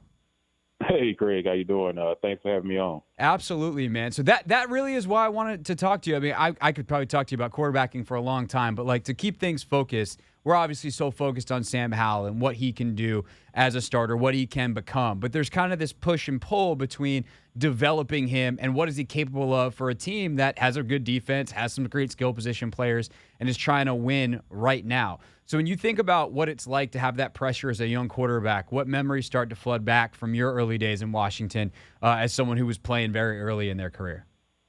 Yeah, playing quarterback in the National Football League, it is it's a tough job. You definitely got to prepare each and every week, and I think the best thing for any young quarterback is a great defense and a really good run game. The reason I say that is because, it helps a young quarterback kind of get settled in, where he's not having to put so much pressure on his shoulders week in and week out, where you're trying to win games by throwing for so many attempts a game. I think the more that you can kind of bring a young quarterback alone and not ask him to throw 35, 40 times, but if you can run the ball really well and play to the strength of your defense until he starts to build a little stronger, it's no different than being Roethlisberger, his first couple of years in Pittsburgh. And, Dak Prescott early on with the other team, the Cowboys and everything, how they kind of ran the ball and played great defense. So it's the same thing when it comes to Sam. Like, the thing about a young quarterback is you don't want to get into a situation, Craig, where you feel like you're forcing the ball because you got to try to do certain things outside the norm to try to get a victory. And then that's when the next thing you know, you start creating turnovers, you start creating bad habits, and then you don't want to become turnover prone because you're doing things out of the norm. Right, and I think that's something that's been interesting to watch with Sam is he seems so mature, so capable mentally, like getting past mistakes, but then you also see that sometimes maybe it is good to curb things in a game like Sunday where he winds up throwing 4 interceptions. So what's it like to have that pressure of, hey, I need to give myself some level of grace because I'm young and this league is really hard, while also knowing, like, I'm in a league with grown men who are trying to win right now when people's jobs are on the line? Yeah, it's tough. It's tough because we live in a popcorn society. Everyone wants instant results like right now. No one's really patient and kind of see the process. There's no such thing as a process anymore. Everyone's demand is so high they want to see instant results. And I think sometimes when it comes to young quarterbacks, you can find yourself trying to be forceful because, one, you want your teammates to believe in you. 2, you want the fan base to get around you. You want them to rally behind you. And then 3, you want to show that you're the right man for the job. And, in the back of your mind, like, okay, I know there's progressions to this, and I have to get better, from week in or week out, and I have to have something to learn from. Like, this is his first full year starting, so there's going to be so much film and so much tape that he'll learn from, and there's going to be some growing pains along the way. But sometimes you do feel in the back of your head like, okay, I don't have time to get to that process because I need them to start believing in me ASAP. So I need to start trying to force things and do things to show that I am the right man for the job. And then that's when you start creating, like I said, bad things start happening, turnovers, and you start playing behind the sticks rather than staying on schedule because you feel like, oh, the check down's not good enough. Let me try to throw the ball down the field when it's double coverage instead of just taking a check down that's right there in front of you, taking a tight end that's right there in front of you, staying on schedule within the offense so that you can move the ball down the field and understand that, hey, at the end of every snap, your job is to try to come away with the football. You protect the football for the team and don't give the ball away to the other team because you have a great defense that can stop teams and make teams go the long way to have to beat you. And that's what you have at your arsenal. But for young quarterbacks, the hardest thing for them creators to do is understand that check down that you give to that running back and that tight end, man, it's a huge advantage because it makes defenses come up and have to defend that, and then that's when you can start taking your shots.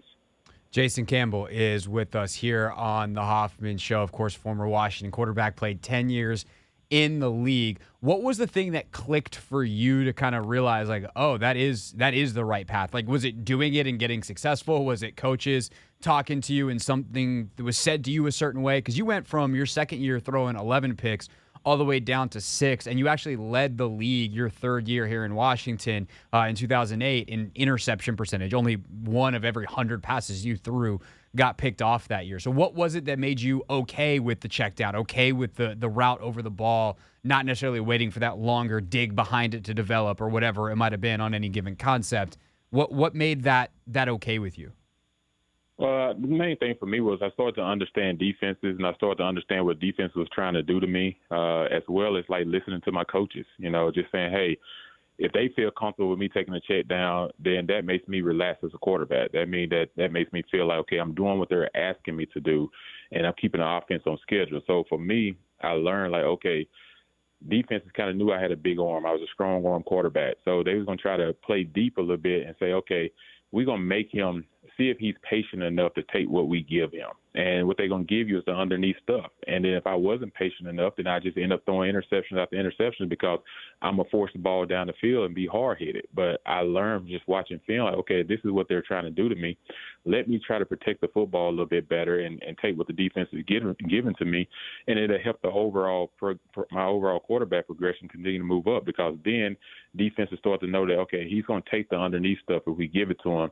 So now we're going to bring those linebackers up, and that's when I was able to start hitting Chris Cooley on the second level, able to hit Santana Moss on the third levels and different things down the field was because those guys start to bite up a little bit. So protecting the football too was was understanding that I'm protecting my defense. Not putting my defense at harm where they're trying to protect our side of the field because I had a bad turnover. So at the end of the day, you want to, like I said before, you want to force defenses. You want to force your defense to make the opponent offense have to drive the distance and not give them easy points, especially when you're playing explosive offense against an explosive offense. So a lot of it was just understanding coverages. Just realizing that there are certain coverages in the NFL where they show you one thing at the snap, and then at the snap, everything changes. So you got to go back. You got to study film. You really got to prepare yourself at nighttime. You got to get in that playbook, and then you have to do self-study. You kind of do that on your bye week where you got a couple of days to sit back and relax. And you go through and you kind of look at yourself on film. But there's so much studying that has to go into understanding coverages and understanding how people play to you. And the thing about Sam is no one really knows what to expect right now because there's not a lot of footage. The NFL has a book on you, and they only get a book on you after they see you play for a certain amount of time, and then they start to say, okay, this is what he does well, this is what he doesn't do well. So they try to force him to do the things he feels uncomfortable with. So it's up to Washington to try to get him into a point where he does things he feels comfortable with within that offense. Yeah, which is obviously a challenge for Eric Bieniemy as the offensive coordinator, which leads me to circling back to something you said earlier. You talked about how a running game can be a quarterback's best friend, and that is certainly an old NFL adage. I think as the game has evolved, people have realized, you can actually throw the ball on first and second down because you get simpler looks and, you can get some easy completions. But I think something that I'm excited to ask you about, Jason, that I've talked about a lot with Logan Paulson on the podcast that we do together, that he's talked about a lot with Kyle Shanahan, who he obviously played for a number of years in the NFL in a couple of spots, is the idea of neural load for a quarterback, meaning the decision-making that you just start to stack decision after decision after decision and how that wears on you during a game.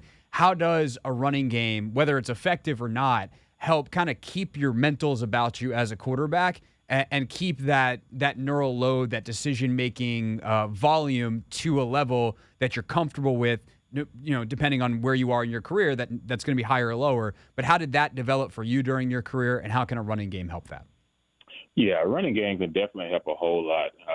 It doesn't matter if you're a 10-year vet or a 12-year vet or, a 3-year quarterback. If you have a run game, it definitely takes the pressure off the quarterback a little bit because it keeps defenses honest, where defenses are not just allowed to just say, okay, we're shutting down their running game. If you decide not to run it at all and just abandon the run, it's hard to win in this league because defenses will just peel their ears back with their defensive ends, and they start bringing linebackers and mugging the gaps and everything where they try to put pressure on you and blitz you from all different angles to make you have to get rid of the ball and try to create sacks, which sometimes creates turnovers. So you never want to get one-dimensional. You always want to try to run it, even if it's not popping 5 or 6 yards per carry. You still want to be able to run it enough to keep that defense honest because that's when you can hit the play action pass behind them. That's when you can get your tight end and those deep in-cut routes by your outside receivers and slot receivers to that second level because you get those linebackers to bite up. But if they know you're a team that's going to drop back and throw it 40, 50 times, then, they're not going to respect your run as much. And so that it's so important that the run game not just only helps your quarterback, it helps your offensive line get into a rhythm. I played with many offensive line before, and they always say, hey, kind of come out running a little bit to get us into a rhythm where we're kind of in the attack mode. We can attack our defensive tackles and go after them a little bit instead of them attacking us because we're in protection mode and they're trying to get to our quarterback in pass rush. So you want to kind of flip the mindset because once those guys start feeling like, hey, we can block these guys, we can move them down the field a little bit, and they start getting confident to run. And then when the pass happens, they're just as confident because they haven't been beat already up front to the point where they give up a sack or they give up get pushed to the back to the quarterback, and then all of a sudden they're just not feeling the rhythm or the chemistry of the game. You got to get those guys into a rhythm as well and get them into a flow, and that kind of flows back to the quarterback too. So, and then I'd also imagine when you can just drop back or when you just go back there and hand the ball off and that you don't have to drop back and read a defense and sit back there and know those defensive linemen are coming at you, there's probably you let off the gas for a second. Not that you lose focus, but it allows you a moment of clarity, I would imagine. That play call comes in and you're like, oh, I get to just hand the ball off and kind of catch my breath for a second.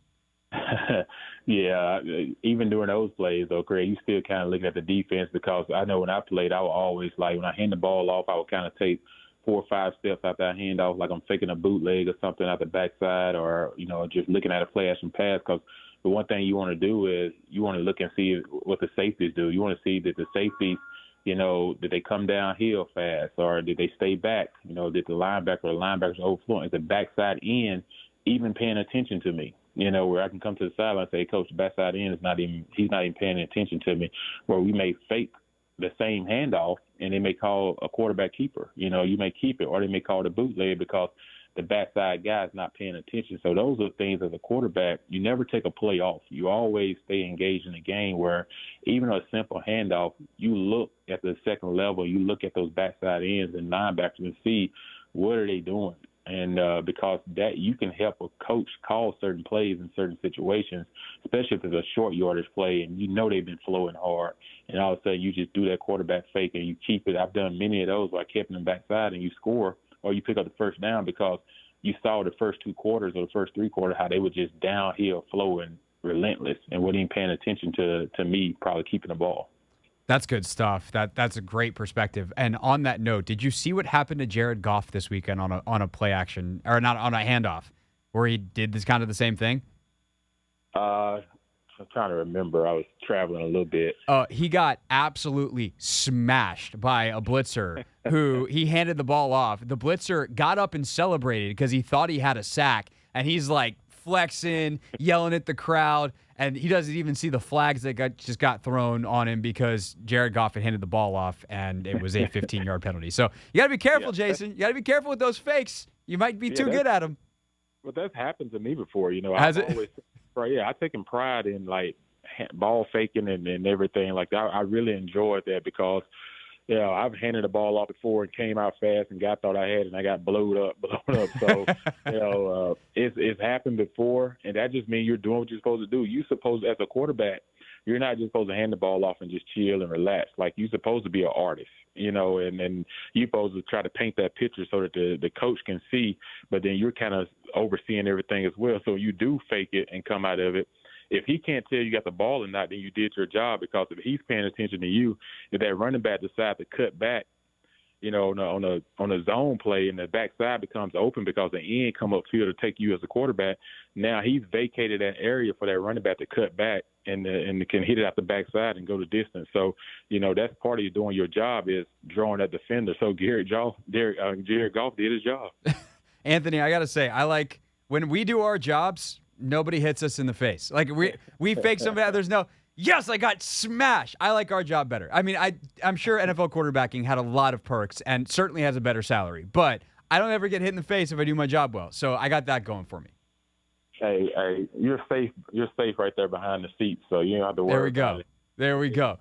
Jason, this was really great. Would love to have you back sooner rather than later. Appreciate your perspective greatly. And by the way, where can people find all the stuff that you're doing now? Because I know you're doing some media work down at Auburn and doing some other stuff. So let folks know where they can get more insight from you. Yeah, I do Auburn radio, color analyst for the football team, play-by-play with Andy Burchin. So I call their games on the radio each and every week live. And then also you can catch me on my podcast show, Believe in Everything Auburn. It's BLEAV. And everything Auburn. I talk about pro stuff as well. Majority a lot of Auburn stuff, but that's mainly what I do on Twitter. Is capital JC little AM _17, and you can also find me on Instagram, just JCampbell17. So you're so good at this media stuff. You got your plug down to like a nice elevator pitch. That's how you know you made it, when you can really just plug that stuff nice and efficiently. Well done, sir. Well done, Jason. This was great. Let's do it again soon. All right, thank you, guys. Appreciate it. Look forward to it. That is Jason Campbell, everyone, with us on the Hoffman Show. A really good perspective on a lot of different stuff. Just the challenge of being a young quarterback. I'm like, yeah, it's really hard. Please help me, offensive coordinator. Please help me, receivers. Please help me, running game. It's just too hard to do. I do think the game has changed since Jason has played. We talked about that a little bit of like, I think there was more of like just run the ball now versus how do we find the easy completions. But the principles of what you're trying to accomplish there are the same. Like, how do you make it easier for the quarterback? And that is something where I think EB is still trying to find those opportunities for Sam with this particular group in this particular offense. It is the Hoffman Show. We're on the Team 980. We're always live as well on the free Odyssey app. Let's take a quick break. Come back, Anthony. Quick break. Code word first. Let's skip trending this time around.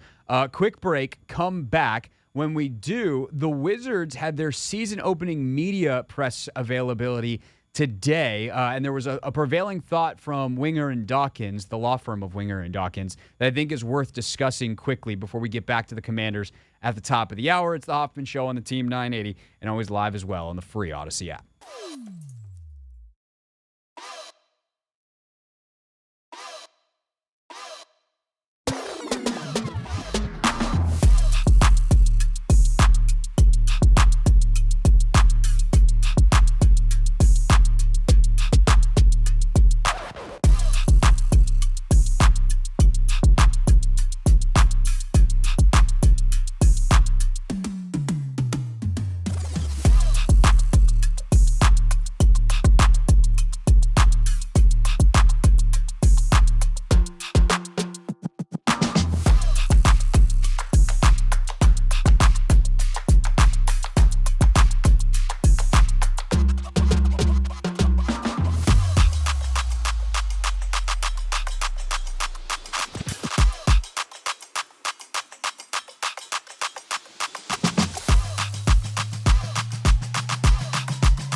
It's the Hoffman Show. We're on the Team 980. We're always live as well on the free Odyssey app. And we're streaming live on YouTube, youtube.com/@theteam980. Coming up next Monday, a week from yesterday, it is Wizards Media Day, which I cannot believe it is almost here, but players are back in market, starting to work out with their coaches, and was out there at ESA yesterday for a little event we told you about earlier a little bit. There was like a media pickup game, which was fun, that Lynnell played in, and some other folks played in. I did not play in because it started at 2:30 and we have a radio show at 4. But it was good to catch up with some of the folks over there. We get to catch up with them in microphones next Monday. Obviously, we'll be talking mostly football, if not all football, on the actual Monday show. But we'll sprinkle in some of the interviews that we record that day between obviously Monday, and the start of the season, which is coming up. We're almost in October, boys and girls, ladies and gentlemen. Anyone else not covered by boys and girls and ladies and gentlemen? Like we are there for basketball season, and while we're talking plenty of football, we will be talking hoops as well. And I do think we might stream some of our Wizards Media Day coverage live as well. So a good chance, or another reason I should say, for you to subscribe on YouTube at the Team 980. But today they had their opening press conference for Will Dawkins and Michael Winger. And I thought it was very interesting. And before we get back to the Commanders at the top of the hour, some of the phrasing coming out of their mouths today, the two top executives for the Wizards, basically saying, like, we are not anywhere close to where we want to be. And so often at the beginning of a season, you just sell optimism. And I would say they're probably internally a little more optimistic than a lot of prognosticators are going to be, perhaps more even optimistic about what the results can be than fans are. But I think two things are happening. One, they've built a very exciting team for now. Not necessarily a good one, but an exciting one. Like watching Jordan Poole and Kyle Kuzma is going to be a hell of a lot of fun. Like I think those two dudes running around with Corey Kispert and, Tyus Jones is a pro's pro. Like he'll keep things organized. Gafford, like rim running, like he's going to dunk on some people this year and it's going to be super fun. Like Jordan Poole is going to put up a ton of shots and it will be highly entertaining and electric in a way that it hasn't been, frankly, since John Wall left. Maybe since Westbrook was here. Let's give Russ the credit where it's due. But like for as good as Bradley Beal was as a basketball player, he wasn't the most exciting player to watch. Guy who takes a lot of mid-range jumpers. Extremely good at them, but like that's not very exciting. And so now you're going to get this high-paced, high-octane, up and down, like incredible creativity from Jordan Poole stuff, and they're going to compete their butts off. Like, I don't know if they're going to be any good, especially defensively. I think they're going to struggle. They're undersized at a lot of positions. Their backcourt is tiny with Jones and Poole. Like, they're not the best defenders. Like, Poole killed the Warriors last year defensively at times, but, like, he works really hard. I think he wants to redeem himself in terms of his reputation, especially on that end of the floor, and so it'll be fun. But even with all that being true, the Wizards, Dawkins today, like flat out says, and Winger flat out says, we are not where we want to be because what we want to do is not just compete for a year. We're not going to put all our chips in the table and try to swing for the fences right now because we're not in a position to compete right now. We're not close. So rather than lie to ourselves and say, we're close if we make this one move and then you give up a bunch of future assets. The phrase from Michael Winger was, when we get on the road to being a consistent competitor, that's not the phrase he used. Oh, God, what was the phrase that he used, Anthony? But basically consistent competitor. Perennial contender kind of deal, then we're going to put our foot on the gas. But we're not on that road yet. And to hear that admission before the season, I just have so much appreciation for after years of Tommy Shepard and years of others in this town, not just in the Wizards front office, but in other places, mainly in Ashburn, just either being so not self-aware that they didn't realize they weren't close or bald-faced lying to us and insulting our intelligence. And so as we continue to watch this Commanders season, I actually think that's something we should keep in mind. Like, what is the level of sustained competitiveness that this core can get? If Sam Howell's really good, they might be there. They might be on the road, and it's time to hit the gas. But if Sam Howell is not it, they need to figure out how are we going to get to a point where we can actually compete year in, year out. And the fact that that is the all-encompassing goal of the Wizards, with not necessarily we don't care if we win this year, they do, but with the main focus, the main goal, the driving force being said out loud to be, we are trying to build a sustainable competitor. That is music to my ears. And so we will definitely be spending some time on the Wizards on this show when they get going because I am fascinated with how they pursue that process. And we will, again, have plenty of coverage on our digital platforms of Wizards Media Day and some here on the radio as well next Monday. Next, though, we go back to the Commanders, and Normally, when I tell you there's an ESPN story about the owner, that has been a hold your breath, big gulp, oh boy, here we go moment for the last 3 years. But ESPN's Ramona Shelburne wrote a very nice feature on Josh Harris. Oh, how times has changed. Our biggest takeaways from it next on The Hoffman Show. Hey, I'm Craig Hoffman.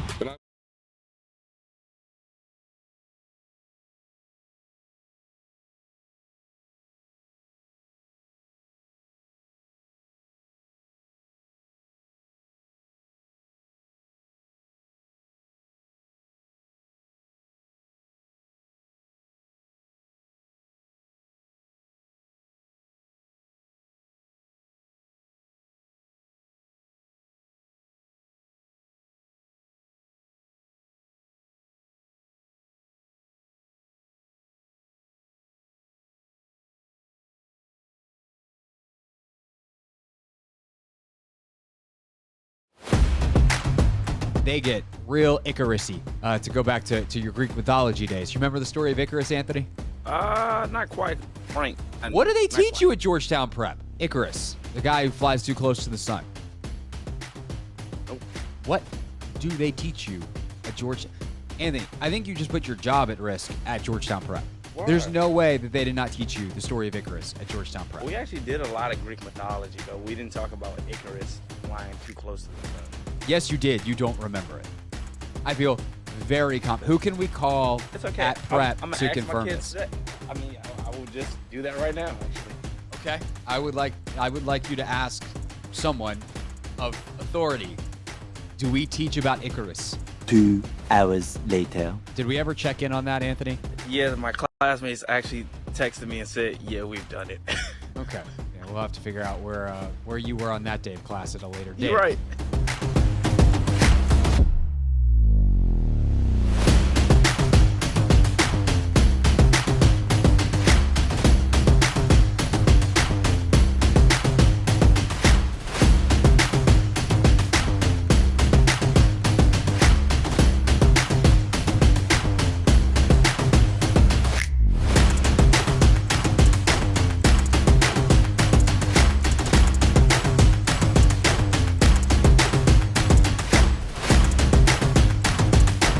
Last night, Aryna Sabalenka makes the U.S. Open final, the Belarusian player, and here's how it sounded on Belarusian television. Арина Сабаленко! Ваму! Что Арина недостойна звания первой ракетки мира. Yeah. Получите! Распишитесь! Oh, yeah. Rising up, back on the street. Did my time, took my chances. When the distance, now I'm back on my feet. Just a man and his will to survive. So many times it happens too fast. Oh, keep you going. change your passion for glory. It's the eye of the tiger. It's the thrill of the night. Rising up to the challenge of a rival. And they lost, no survivor. Все, ребята, я сдулся. 10 out of 10. No notes.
It's the Hoffman Show on the Team 980, always live as well on the free Odyssey app. Coming up in 10 minutes, my guy Robert Mays from The Athletic joins the show. He will talk Sam Howell. He'll talk Eric Bieniemy in the offense. Some good comparisons between he being Howell and Justin Fields and Zach Wilson and other quarterbacks that don't stink, that are young in the NFL. Plus, this should the Jets trade for Kirk Cousins thing. I want to run that by and frankly, Anthony, my refusal to let go of my seat on the Viking ship. I got to run that by my guy Mace. So. If Kirk goes, though, are you still going down with the ship? Well, at that point, they will have set a self-imploding bomb off. Okay, just making sure. So you're like, yeah, like, hey, bomb, guys, I think we should get off the ship. But is it just like, hey, if they would stop fumbling, they'd be in good shape, or like, do they have deeper problems? I mean, their defense is not very good. Terrible. And their run game has not been very good, although it would be better if they held on to the football. Or they kept Dalvin. You know, that might have been a good idea. Although he's not exactly killing it with the Jets. The Jets, there are no holes up there. There are no, they have no time to throw. Like, yeah, it's a bad offense. Yeah, that offense. It's almost like, they brought in Nate Hackett and all these dudes to play with Aaron Rodgers without thinking, what happens if we don't have Aaron Rodgers? Whether you see Rodgers' comments today? No. It's like the Jets need to grow up and stop pointing fingers. He's still all in. I will give Aaron Rodgers this credit. He is like, no, I'm still a part of this team. Like, no finger. I don't know if they said they need to stop pointing fingers, but he's like, we can't point fingers. So I don't want to make it sound like it was more antagonistic, but he's like, we need to be big boys about this and do better, which I appreciate. Okay. All right, A-Rod. I like Aaron Rodgers within the context of football. The second he leaves football, that guy is a freaking weirdo. But is Trevor Siemian the guy for the job? Of course not. I'm just asking, that. But he's probably better than Zach Wilson. Is he better than Taylor Heineke? But Heineke's not available. You'd have to trade for him. Siemian was available. Oh, yeah, he was off the street. You just sign him. Interesting. Yeah. Can't wait to hear what May. We'll see if Trevor Siemian. Look, if they're gonna do something like Cousins, like that trade's not made because they have Trevor Siemian. Yeah. So let's be clear about that. I also, Cousins has a no trade clause, so that also factors into the equation. So Anthony, about the scariest words. I mean, they were also delightful words. Let's be clear, because everyone wanted Snyder gone. But some of the most intense words I could say over the last 3 years was ESPN.com has written a story about the Commanders owner. Well, guess what? ESPN.com has written a story about the Commanders owner. And it's delightful. Ramona Shelburne, writing for ESPN. And by the way, I think Ramona is going to try to join us tomorrow or Thursday. So we've been talking. Her schedule's nuts as the NBA is about to get started. But she's obviously great, and we'd love to have her if we can figure out the time. But she's known Josh Harris for a while, or covered him for a while with his NBA ties. And she wrote a profile feature about Harris and the deal to get done with Dan Snyder to buy the Commanders for $6 billion. The title of the story, which has all kinds of great detail, and I would highly recommend, is why the Commanders' $6 billion bidding war was one Josh Harris had to win. And it starts with an anecdote from the handshake, the Monday Night Football game against the Ravens in the preseason. And it starts like this. It's 9:04 p.m. on a steamy Monday night in late August, and new Washington Commanders owner Josh Harris is standing in a booth he never imagined he'd occupy, in between two legends he never imagined he'd meet, broadcaster Joe Buck and Hall of Fame quarterback Troy Aikman. As Harris, all 5'8" of him, prepares for a live interview, the producers have a dilemma. Buck is 6'1", Aikman is 6'4". They're in town to work ESPN's Monday Night Football broadcast because of the Commanders game with the Ravens. If Harris stands between them, the height difference will be noticeable. So how do you ask a man who just spent $6 billion on a football team to stand on a wooden box? And Anthony, you read the story. What did Josh Harris do? Stood on that box. Yeah, he did. and then he mismanaged the handshake, and he had a really good laugh about it. What are you going to do? What would you have done? Made fun of myself. Okay. Absolutely. It's the right play. It's the most human thing you can do. Like, that could have happened to anybody. He's just trying to watch the game. Like, if you've never been in a broadcast booth like that before, like, there's a lot happening. There's cameras, there's lights, there's 1,000 screens. Like, Aikman's got probably 3 or 4 screens that are just his, so he can, telestrate here and see the different camera angles there, and a quick replay here, and the game feed here. Like, there's a lot going on in a TV booth, and Josh Harris has certainly never been in an NFL TV booth before. And Monday Night Football is more intense than a lot of Monday and Sunday Night Football setup because it's the only NFL broadcast those networks do. Like, those setups are even more intense than just your basic CBS or Fox NFL setup. And so, yeah, there's a lot going on. And, he had been waiting a while. Like, who cares? It's hilarious. It's so awkward. But what are you going to do? Own it. And that's the thing. Imagine asking Dan Snyder, who I was once told by someone that was, this is not like inside sourcing. Just, I thought this was a very funny line. That, Dan Snyder wore larges because he refused to, accept that he was a small. Wow. That's just describing the mentality of Snyder, right? I don't know that that's actually true, but when you saw the man dress and his clothes always felt like they were too big, that certainly feels correct, right? And so imagine asking Dan Snyder. One, he would have had to have accepted an interview, which he basically didn't do in 24 years. And then you'd have to ask him, Mr. Snyder, it'll look better for you if you stand on this box. How violently he would have reacted. I'm not standing on a box. But would he have even taken the interview? No, he wouldn't have. Exactly. But Harris not only takes the interview, he's like, yeah, no, I'll stand on the box. He joked later in the interview with Shelburne that, he didn't do any makeup either. He's like, well, it wasn't going to help me. What am I going to do? Not at my age. And so, there is a humility and a self-awareness and just a general, humanity about Josh Harris that is so... he doesn't have to draw a contrast to Dan Snyder. His lived experience and the way he moves about the world is contrast enough. There are decisions he is making or things that he's doing that feel like shots at Dan Snyder. It's just that Josh Harris has good bones in his body and Dan Snyder didn't. He might even be as far to say as he might be a good person. Whoa. But, that's the thing. And I think the story, which we don't have time to, go into a bunch, and, you should just read it because Ramona's a way better writer than I am at recounting her stories on the radio.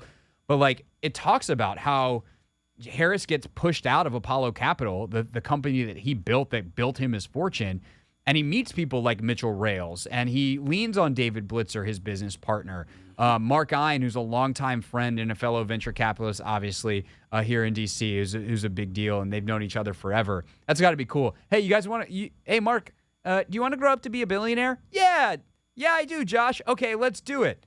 And then they did. It's not how it worked with me and my friends, that's for sure. But he leaned on these people and the very human side of them after it gets pushed out of Apollo Capital because he's kind of on a soul-searching mission. This man with all this money and now kind of blank runway ahead of him. And Mitchell Rales, who winds up being the second biggest partner in the Commanders bid, he's kind of the psychological Sherpa in a lot of ways for Harris. And what I appreciated about this story is we got so much about Harris on such a baseline level by a lot of good reporters. When the story came out, everyone's trying to get their thing. But Ramona, I learned more from this story that Ramona did about Harris, about Rales, about a lot of other players in this than I had in any other story. And that's what happens when you give it time. So that's not to say that some of the people that profiled Josh at the time of the sale did a bad job. But when you have the deep-seated relationships with the priors, like Ramona does from covering him in the NBA, and when you have time to flush out a story and do more research and there isn't a deadline, this is the kind of story you get. So I would highly encourage any Commanders fan who wants to learn more about Josh Harris and about the sale, why it meant so much to him, and how he was able to get it done, including kind of courting Dan Snyder. As weird as that sounds, I would highly encourage you to check out the story. All right, hopefully we'll talk to Ramona about it later in the week. When we get back here on the Hoffman Show, we'll talk to Robert Mays of the Athletic Football Show here on the Team 980.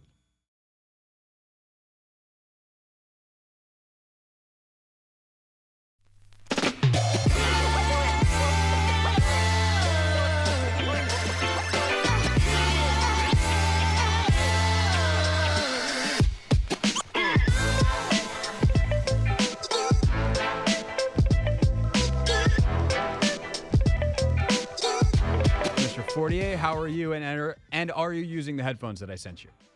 I am using the headphones that you sent me, so I'll not be pulled over. And I got to tell you, man, seeing the craziness coming out of Chicago today with the Justin Fields comment, with the DC abruptly resigning, it's just like giving me flashbacks to what this team used to be like. And I'm like, wow, I'm talking about football in a stadium? That feels odd. Right. One, God, this call quality is just exceptional. So just, I got to say, I'm going to send you a clip later just so you can hear how clear you are. Two, we actually, so earlier in the show, we did a segment called This, That, and the Other Thing, and we wound up putting the Bears stuff in that. And yeah, it felt very oddly familiar, but also safely distant, which I think is good. All right, we got a lot to get to and not a lot of time. So first, let's... Yes. James Smith-Williams just pulled up and honked at me. I'm on the radio with Craig Hoffman right now. Do you want to say something? What's up, James? How you doing, man? What's up, James? Although you probably can't hear it because this is just in Sam's headphones. Quick. Craig, how you doing, man? I'm good. Feeling good. Just talking to Sam. Last time we did a hit with Sam, he put Matt Paris and Ben Standing on, so this is an upgrade. Way better. Yeah, way better. Yeah. Definitely an upgrade. All right, let's make sure nobody gets in trouble here. All right, James, drive home safely. Thank you. You have a good one. All right, goodbye. James Smith-Williams, everybody.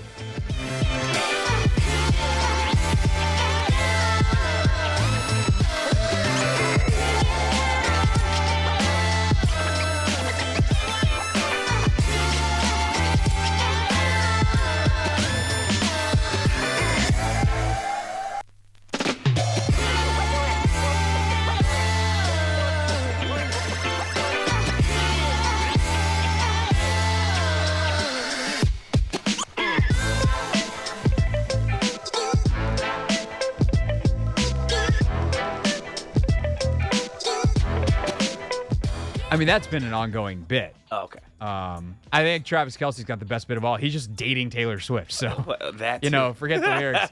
and then we got our guy Ian Eagle talking about Travis Kelce finding blank space in the end zone. Now, that's how you do it. By the way, I did follow up. For those of you that listened to the end of the show on Monday, we said we're going to have to investigate.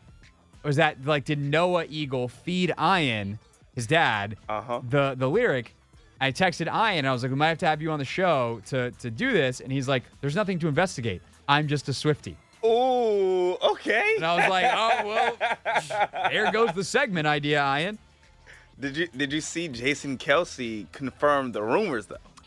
Yes, he kind of did on WIP today, which is very silly. Jason, your podcast is very good and very successful. If you're going to confirm the biggest rumor in the celebrity world. Exactly. Don't do it do it on a radio show, obviously. Don't do it on a radio show. Do it on your own podcast, you moron. Uh-huh. I'm just kidding, Jason. You're definitely not a moron. Jason Kelce, not a moron. It was just not why am I doing... Let's keep going with the comments. Mm-hmm. All right.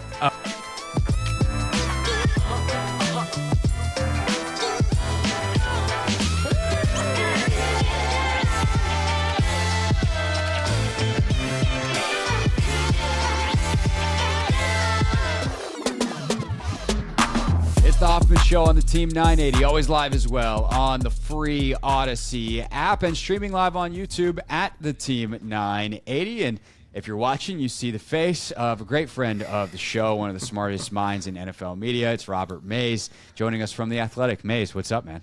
I don't know. It's a very intense introduction. I feel like I have a lot to live up to now. I appreciate it, though. All you have to do is be nice and talk football like you do. You know, I can do those two things. Whether I can do them well is a different question. Yeah, well, you know, that covers the friend part, the being nice, and then the football part. Well, let's see how it goes over the next however many minutes we're talking.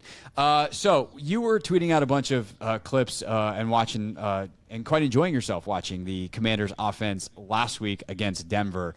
And then obviously this weekend happened, and you know, and watching the tape back of that one, they played better than the score situation, but it just shows you, hey, those turnovers pretty important. Maybe a reason that every analyst on television is like, they got to win the turnover battle.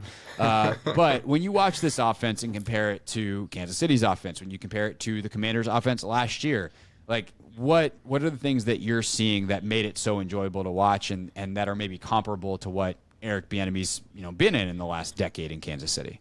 I just enjoyed the way that everything was coming together in that Denver game, whether it was Sam Howell's performance, the offensive line, the amount of just pure juice they have at those pass-catching spots. There were a few moments in that game against the Broncos where Sam Howell was making decisions, playing on time. It was a backside dig he threw to Terry McLaurin within his progression. I was like, that's good quarterback play for somebody in his fourth game. Obviously, the post-touchdown to McLaurin is a pretty courageous throw for somebody in that situation. He hits a hole shot to John Bates at the end of the first half that even willing to let that ball go says a lot about where he is right now. So you're looking at a guy in start 3 in a new offense, and it was pretty encouraging stuff. Even the offensive line.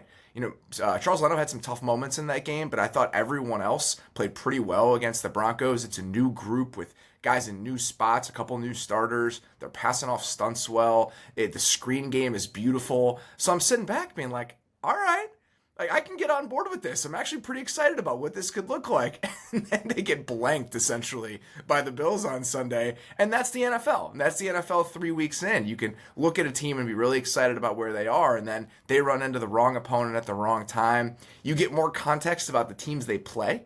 Like the Broncos, we didn't know what the Broncos defense was potentially, and then they get 70 hung on them by the Dolphins. So it's really hard to understand exactly what you're looking at when we're still in September, but I still think there have been enough flashes from Washington's offense where the arrow was pointing up, especially when you compare it to previous years.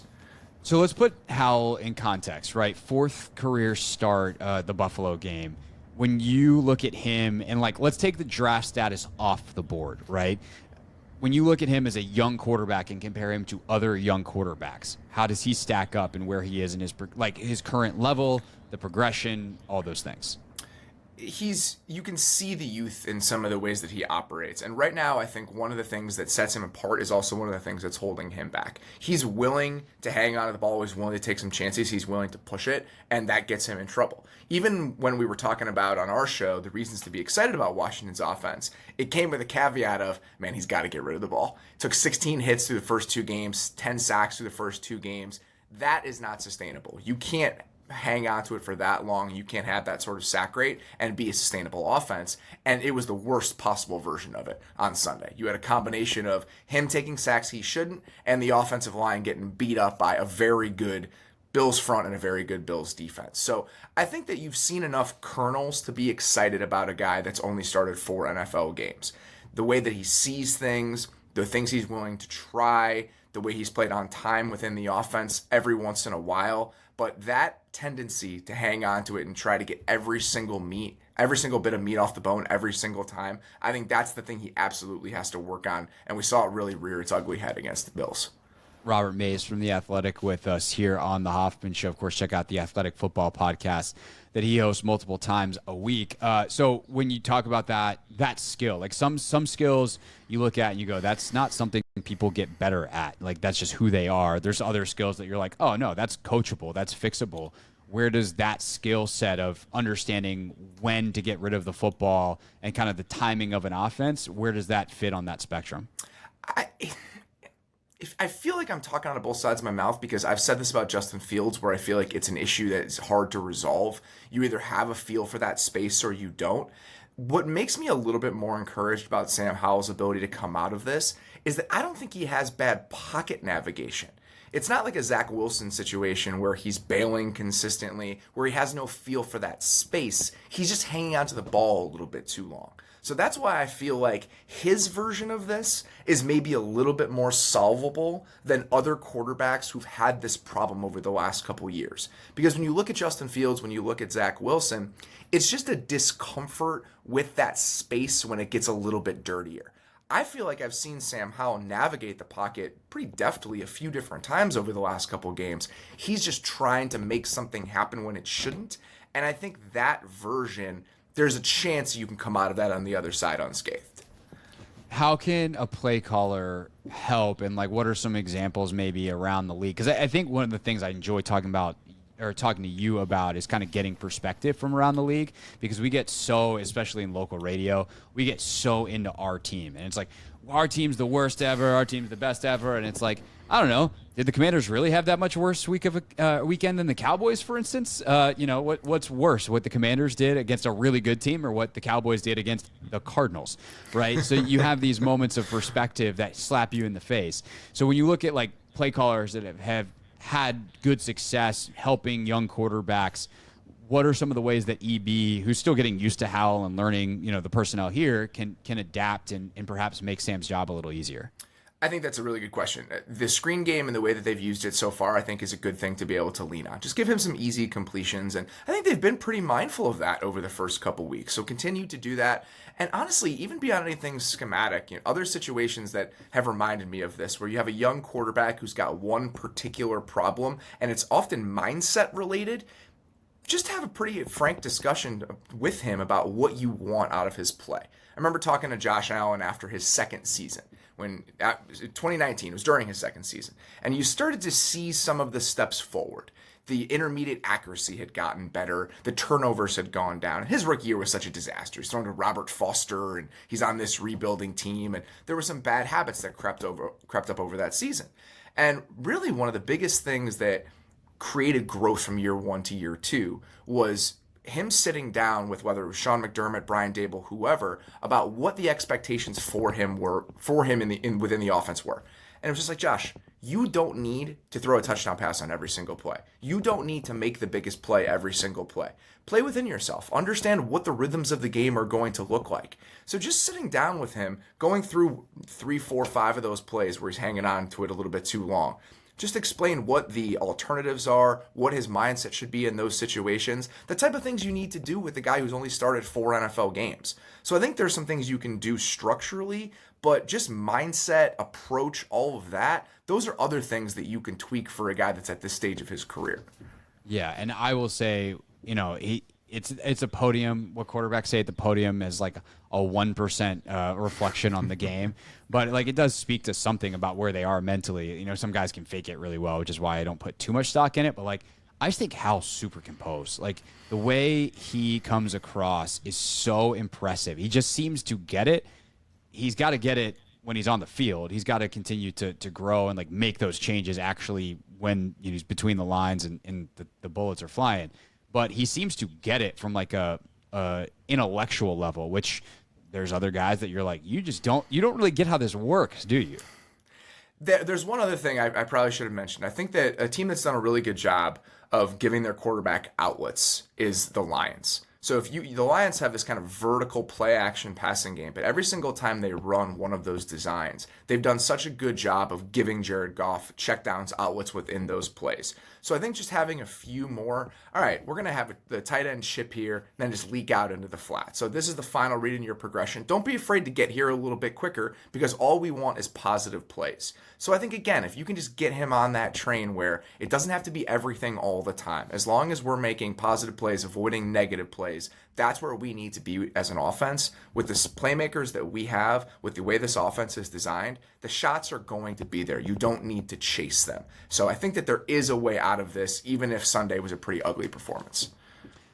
Defensively, I think the Washington defense played well enough to win on Sunday, but they also got Josh Allen. Like, when you watch Allen play and compare him at his best to everyone else in the league, like where do you have him and what are like some of the plays? Like, I mean, the second, third down of the game where he's rolling backwards to his right, falling away, and he like hands the ball to Stephon Diggs 40 yards down the field. Like, it's him and Mahomes. Is that it? Is that the list? Like, how much of that is just Josh Allen being crazy good?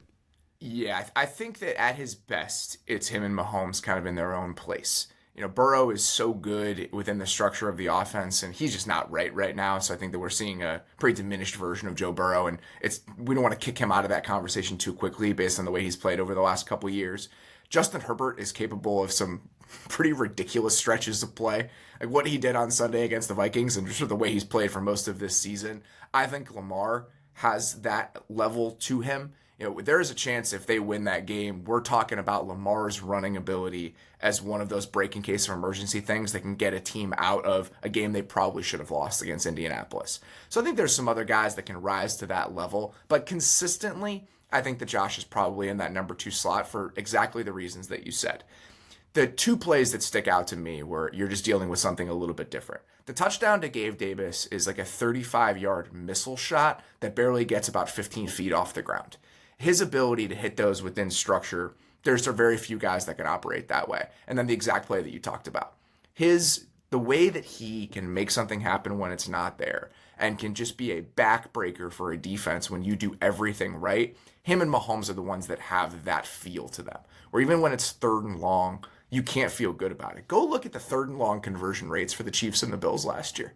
It would keep me up at night if I was a defensive coordinator. So that's what happened on Sunday. You ran into a team that has a veteran defense that Micah Hyde and Trey White have seen a lot of things over the years. They're going to pick off a guy in his 4th start that's given them a couple tells. And you ran into a quarterback that is capable of those stretches of play. There will be better days for Washington against worse teams than the one they saw on Sunday. All right. I have one NFL-wide question for you before we let you go. Robert Mays from The Athletic is with us here on the Hoffman Show. I have said I'm going to go down with the Viking ship. Part of that is probably because I like Kevin so much. And I look at them and I just go, if they can stop fumbling, they'll be fine. We're now 3 games into this. Am I actually holding on to a Viking ship that is already sunk? Well, what does holding on to the Viking ship mean? Like, you think they're going to make the playoffs this year? I mean, well, now they're in an 0-3 hole. So that's a different situation from just like a pure numbers standpoint. Like, we're 3 of 17 in for them, and they're in a pretty significant hole. But like I think like where a lot of people look at them last year and so say they're actually not that good, they're lucky. I'm like, no, they're good, and I thought they would continue to be good. And that's kind of what I'm asking is like week in, week out. Like, I think they're a good football team, and they just can't stop turning the ball over, and that has absolutely crushed them in every single game this season. But are they actually not a good football team? I don't think they're a good football team. I think their offense has some really nice pieces on it, and their passing game is pretty dangerous in the right circumstances. The running game has been the worst running game in the NFL so far. They're signing potential starting guards 2 weeks into the year because the interior of their offensive line is so bad. This Vikings team and this Vikings season was all about expectations for me. Look at what their offseason looked like. They're stripping talent and money away from the roster. The bets that they made in free agency are kind of contingency bets. They go out and get Marcus Davenport. They go get Byron Murphy on sort of prove-it deals because those guys have either been hurt or unevenly injured. They're young, so maybe potentially you get somebody at the right side of the aging curve. They can be a part of your core later on. This wasn't a team that was like pushing all of its chips in. Despite winning 13 games last year, I think they were pretty realistic about what their timeline looks like. The Vikings are not trying to win right now. The Vikings are trying to compete right now a little bit while keeping an eye on the future. If you look at the Vikings roster, even heading into next year, they've got a ton of cap space. That was Kwesi Adolfo-Mensah's charge when he took this job. Let's clear the books. Let's get this thing in a reasonable place as we try to step into the future. Kirk Cousins is not under contract next year. The guys that are under contract next year, it's not a ton of them. You got Justin Jefferson, you got the 2 tackles, and you got TJ Hawkinson now under contract. You got Jordan Addison, who you drafted this year. It's really a young core and not a lot of guys they've financially committed to. So I think what they're really trying to do is let's build a culture. Let's make sure we have the right guys in place here. Let's have enough pieces in place where when we go get our next quarterback, we can set him up for success. And then maybe we are a team that can compete in 2025. I think that's more the mindset for where the Vikings are right now. I think that 13 wins last year was very misleading. So even if they're a 7-10 team this year or 6-11 team, I don't think the sky is falling because I think that was always on the table for where they were and what their aspirations were this season. All right, so I'm going to leave my bag on the seat. I'm going to get off the Viking ship for now, and then but I have my seat saved for later. That's I wouldn't be worried about this. I would not be concerned. Like the fact that they're running into all the bad luck they didn't get last year. I mean, this team they were 11-0 in one-score games last season. They're 0-3 in one-score games this season. Their fumble luck has been absolutely atrocious. This can happen. When you're a team that lives on the margins and you're just kind of sitting in that pack of everyone else, and you're actually probably further toward the back than you are toward the front, these sort of breaks can happen in the NFL. And when you have gained so much positive equity in the building, when you win 13 games in your first season, you can have this sort of year as you're building to where you want to go. That being said, having your first draft class be comprised of 2 guys in the top 35 picks that can't get on the field for your talentless defense, that is not a good start. But I think there are plenty of other elements of what they've done so far that when you look at the future, when you look at the horizon, they have a chance to build something that's pretty sustainable and pretty competitive over the next couple seasons. Jets call you about Cousins because Robert Saleh has finally seen enough of Zach Wilson. Would you consider it? If I were Washington, or if I were the Minnesota? Yeah. Oh my God, yes. The things that you have to weigh on, I think there are things you have to weigh on both sides of that. One, if you're the Vikings, what sort of message does that send to the rest of your locker room? And are you willing to live with that message? Are you willing to be this team that tells everyone else, all the veterans in that room, we're tearing it down this year. We still want you guys to compete, but we're not going to compete. I'm not sure that is a move that the entire building would get on board with. I have a feeling that would be a tough sell to Kevin O'Connell and a tough sell to ownership at this stage. Also, I think that you'd have to consider Kirk Cousins' view on this. I saw a couple of people talking about this yesterday, and that him turning down a trade to the Jets would send the wrong message to teams in free agency next year. That to me is silly. That seems very silly. Kirk Cousins going to a Jets team where Dwayne Brown, who's 38 years old and can't stay healthy, is their left tackle, and you have this kind of weird vibe around their offense, and it's Nate Hackett, who we're not sure is good, and they're trying to navigate all of this stuff, rather than Kirk Cousins staying in Minnesota, getting to throw to Justin Jefferson in an offense he's very comfortable in for the next 13 games as he tries to build his value for this spring. I don't think it reflects poorly on Kirk Cousins to say, I'm not going to move my family and my career to this pretty unstable situation with the Jets just because they have an outside shot of making the playoffs. So I think this would be more about whether Kirk Cousins wants to go to the Jets with his no trade clause than the Vikings not wanting to let go of Kirk Cousins. Kirk, if you hear this, the answer is never go to the Jets. Never, ever, ever, never go to the Jets. If I'm Kirk, I don't make the rules. Those are just the rules. You saw Kirk's house on that quarterback show. He's got a nice little fire pit outside. It's fall in Minnesota. There's not a chance I'd be giving that up, and a chance to throw the best receiver in the league, throw for 5,000 yards this year as I look to cash in one more time in March. Yeah, no, absolutely not. And plus, he and Kevin, they have a great working relationship. And I don't know. But I've said this before. I'll say it again. I covered Nate Hackett as the offensive coordinator at Syracuse when I was a student, and never once did I think NFL head coach or NFL OC. So that watching him on Hard Knocks and such did not really change that. He's just good at talking to Aaron Rodgers, who's also kind of a weirdo. Robert Mays, you can check him out on The Athletic Football Show for analysis that's better than what I just gave you.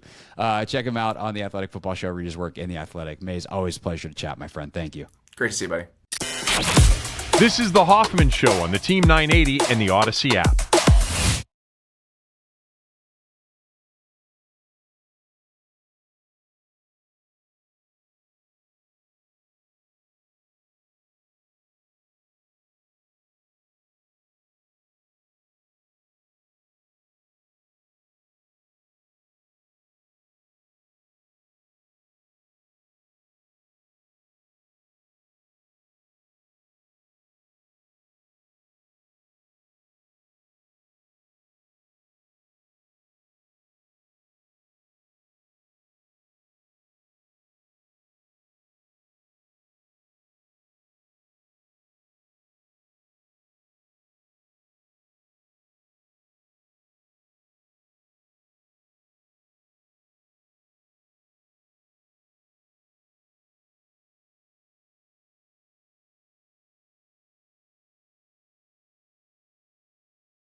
They tell us we should not really engage in certain parts of the content process.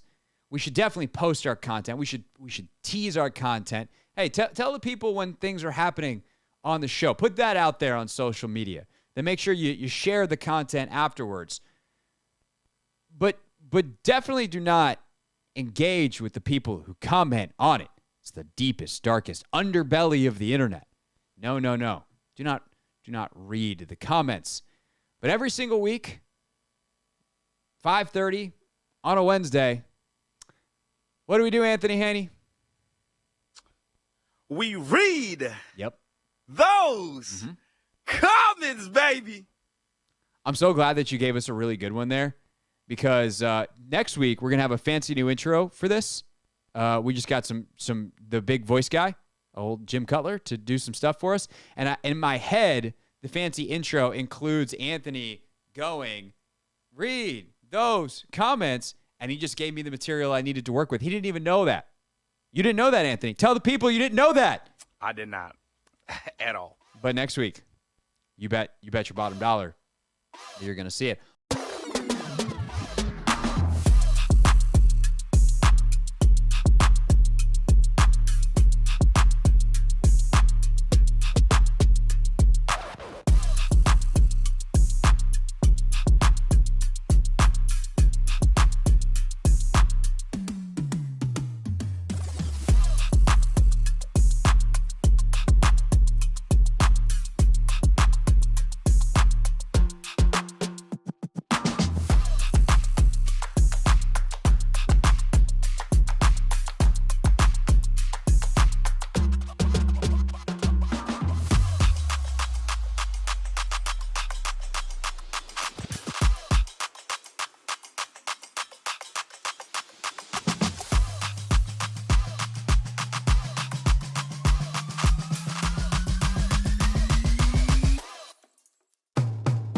It's a running bit on the show, but also like an actual thing. I'm trying to learn French. My wife and I are going to Paris next year for the Olympics, so I'm trying to learn French. It's incredibly difficult. I'm very bad at it.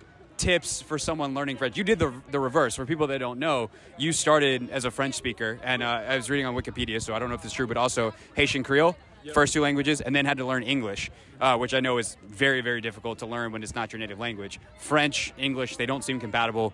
What's your tip for me as I try to learn French?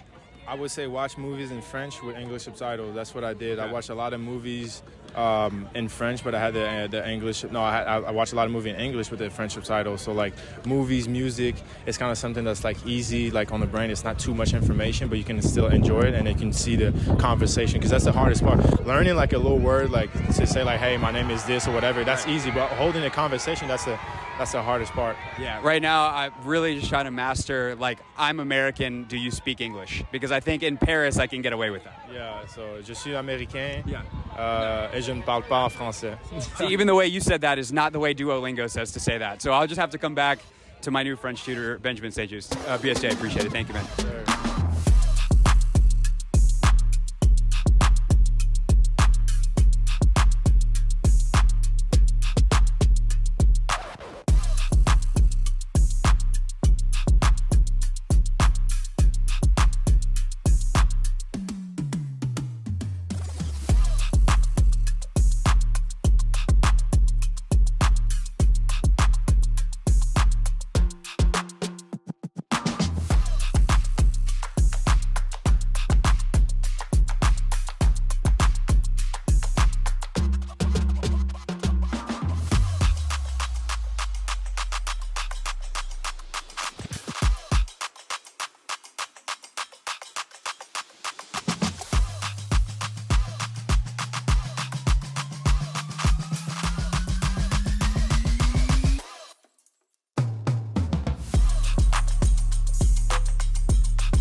It's the Hoffman Show on the Team 980, always live as well on the free Odyssey app. And if you'd like to watch this, see what I did there, Anthony? You can on YouTube at the Team 980. It's a little, you know, subtlety situation. Yes, sir. It's about time you got this right. I know. Long overdue. We did what we can. Anyway, the point is, this is our radio show. We do it live 3 hours every day. You can listen to it in the DMV on not just. I feel like it's good to remind folks of this every once in a while. Like AM radio is very important. It's great. But you can also listen to us on 106.7 HD2. So if you got an HD radio, which most newer cars have, and by newer I mean like from 2016 or 2017 at least on. You got an HD radio, so you flip on your FM, then you hit the little seek button, and it goes to HD2, and then you get us. So you can do that. Of course, we're always live on the free Odyssey app. That is available to listen to all the time, 24/7 nationwide. On that Odyssey app, you can also rewind the show. So if you miss something, you can go back and listen. For instance, our interview with Jason Campbell at 5:30 today. That was excellent. Overreaction Tuesday with Lynnell Willingham at 5 o'clock today.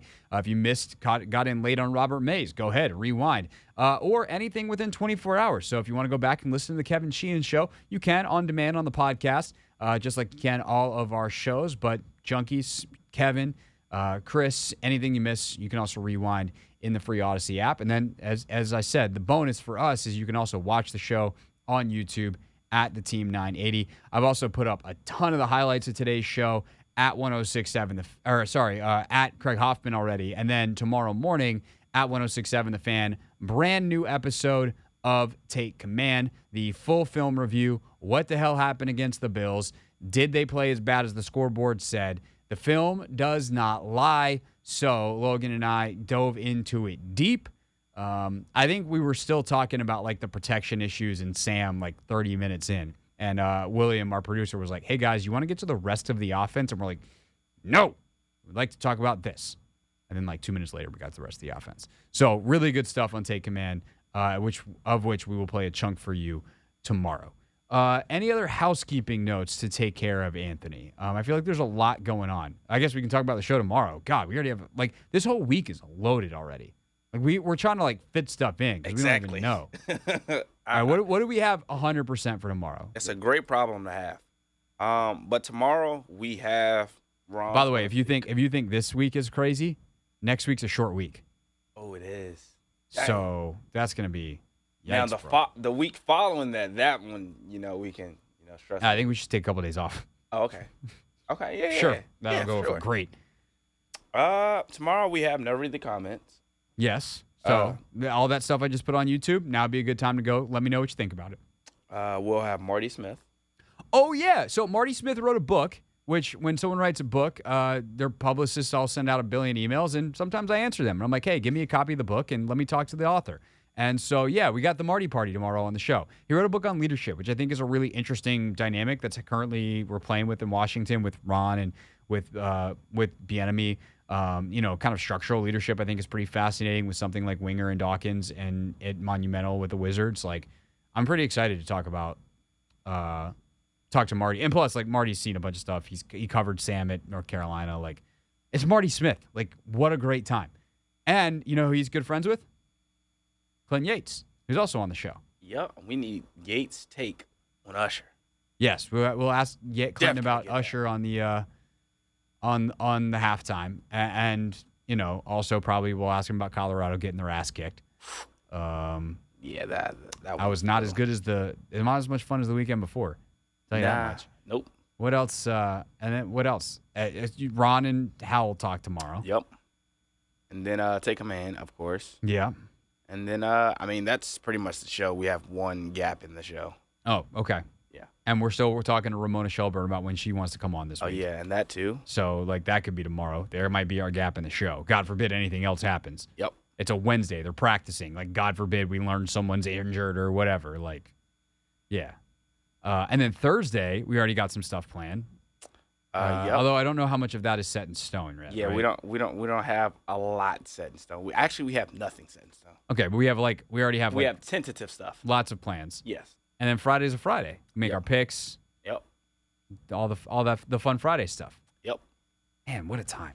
What a time to be alive, baby. Football season. Fills out your rundown for you. Mm-hmm. And then at the end of every show, we do this. Real things. We're not going to be sucked this year. Real people. 5 and 11. Not very good. Said into real microphones. You know, the culture is actually damn good. It's not often one of our friends gets mic'd up in an NFL practice. We'll get to that in just a moment. First, though, Pablo Torre's got a new podcast, and I've actually got an old he did a deep dive on the Brian Davis thing. He got to the bottom of it, so I'm very excited to listen to that. But it's called Pablo Torre Finds Out. And Pablo had Nate Tice, who's actually Robert May's co-host on the Athletic Football Show. Nate Tice is the son of Mike Tice, former NFL coach. And he was a college football player and now does NFL analysis with Mays and the Athletic. But he was on Pablo's show, and he was college roommates with Russell Wilson. And he has a theory about Russell Wilson, who's a very odd individual. Right. When Sean Payton tells Seth Wickersham, my former colleague at ESPN, and I want to get this completely correct here, quote, "Will you f***ing stop kissing all the babies? You're not running for public office," end quote. What was your reaction when you heard that? Right. Right? That was my reaction. I have had a long developing theory about Russell Wilson from even my experience with him at Wisconsin, and every step of the way afterwards is that everything he does is to be president of the United States. And there's been nothing to dissuade me from that opinion. That's about quarter joking, and it's becoming less and less quarter. It might be 1/8 joking after the next couple of years.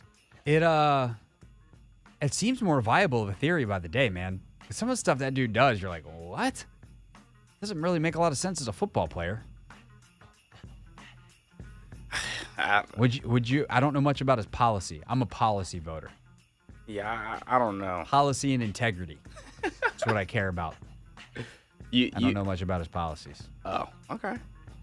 But from the person itself, he seems like a reasonable person that you would support. No. Okay, just making sure. Outside of marrying Sierra, I don't know what that dude has done that's made sense in a decade. Oh. Go Broncos, let's ride. Yeah. Go Hawks. Like he is super politician-y, and I do not mean that as a compliment. Yeah. Not just for football reasons, I'm very glad that dude is not the quarterback of the Washington football team, because that would have been a nightmare to cover. It's not a nightmare to cover? Who? Our boy Zaire Franklin, a.k.a. Anthony's best friend, a.k.a. linebacker, star linebacker. Let's not undersell it. This kid is rocking it. He got 2 Baldy breakdowns back-to-back weeks. Ooh, that's how he's really made it. Yeah. Zaire mic'd up during the game against the Ravens. Here we go. Come on, man. We locked in. We ready to roll, baby. We ready to roll. Let's do it. Time to go hunt. We got to show these boys who the real ones today. Hey, they say they the best in the league, Speed. Hey, D. Leonard, they say they the best in the league, D. Hey, they say they the best, D. No, I don't think they seen us yet. Nobody believe in us right now, baby. Everybody can roll this off already, baby. Hey, guess what? They gonna come talk about them. They gonna leave talking about us. Lock in. Win on 3. 1, 2, 3. That's good. I like that. Oh, ow. That sounded like it hurt. Oh, too. I'm really like that. I'm really in there, though. I'm really in there. That was at the bottom of the pile. I think some grass got in my mouth. I thought one of my teeth fell out. No business. I've been checking on my teeth hard. We got to win on first down. Let's go. We got to knock them off schedule. Oh, who got it? Who got it? Who got it? You savage! You a savage! 3 and out takeaway. 3 and out takeaway. 3 and out takeaway. And they don't run the ball, man. They don't run the ball, man. Let's go. Ooh, you better duck. I keep telling you, little. Stop being scared, man. I keep telling you. Don't give us a quick whistle, please. Please, Man, don't give us a quick whistle now. This is so good. He's animated. Oh, no. That's when he missed a sack. I'm going to catch him. He tripping. I'm going to catch him. I'm going to catch him. It's time for me to dance, baby. Hey, when I hit my dance, you gonna dance with me? Yeah. Yeah. That's his sack. Got him. Let's go. Let's go. Yeah. That's the most entertaining audio mic'd up that we've ever had. That dude is hilarious, man. I told him Like, he's a we've known character. he's funny. Yeah. But is there there's got to be like a 5-minute version on YouTube or something, right? So I mean, they actually sent him like the entire mic'd up thing, and I guess the Colts media team, they decided what they wanted to keep and what they didn't want to keep. So I want the cutting room floor. God, he's like me when I'm like playing in just a super fun pickup basketball game where I'm just narrating the entire time. Yeah. Except for he's doing it while playing NFL football. Yeah, he was locked in. All right, that's the show. We'll see you tomorrow, the Hoffman Show on the Team 980.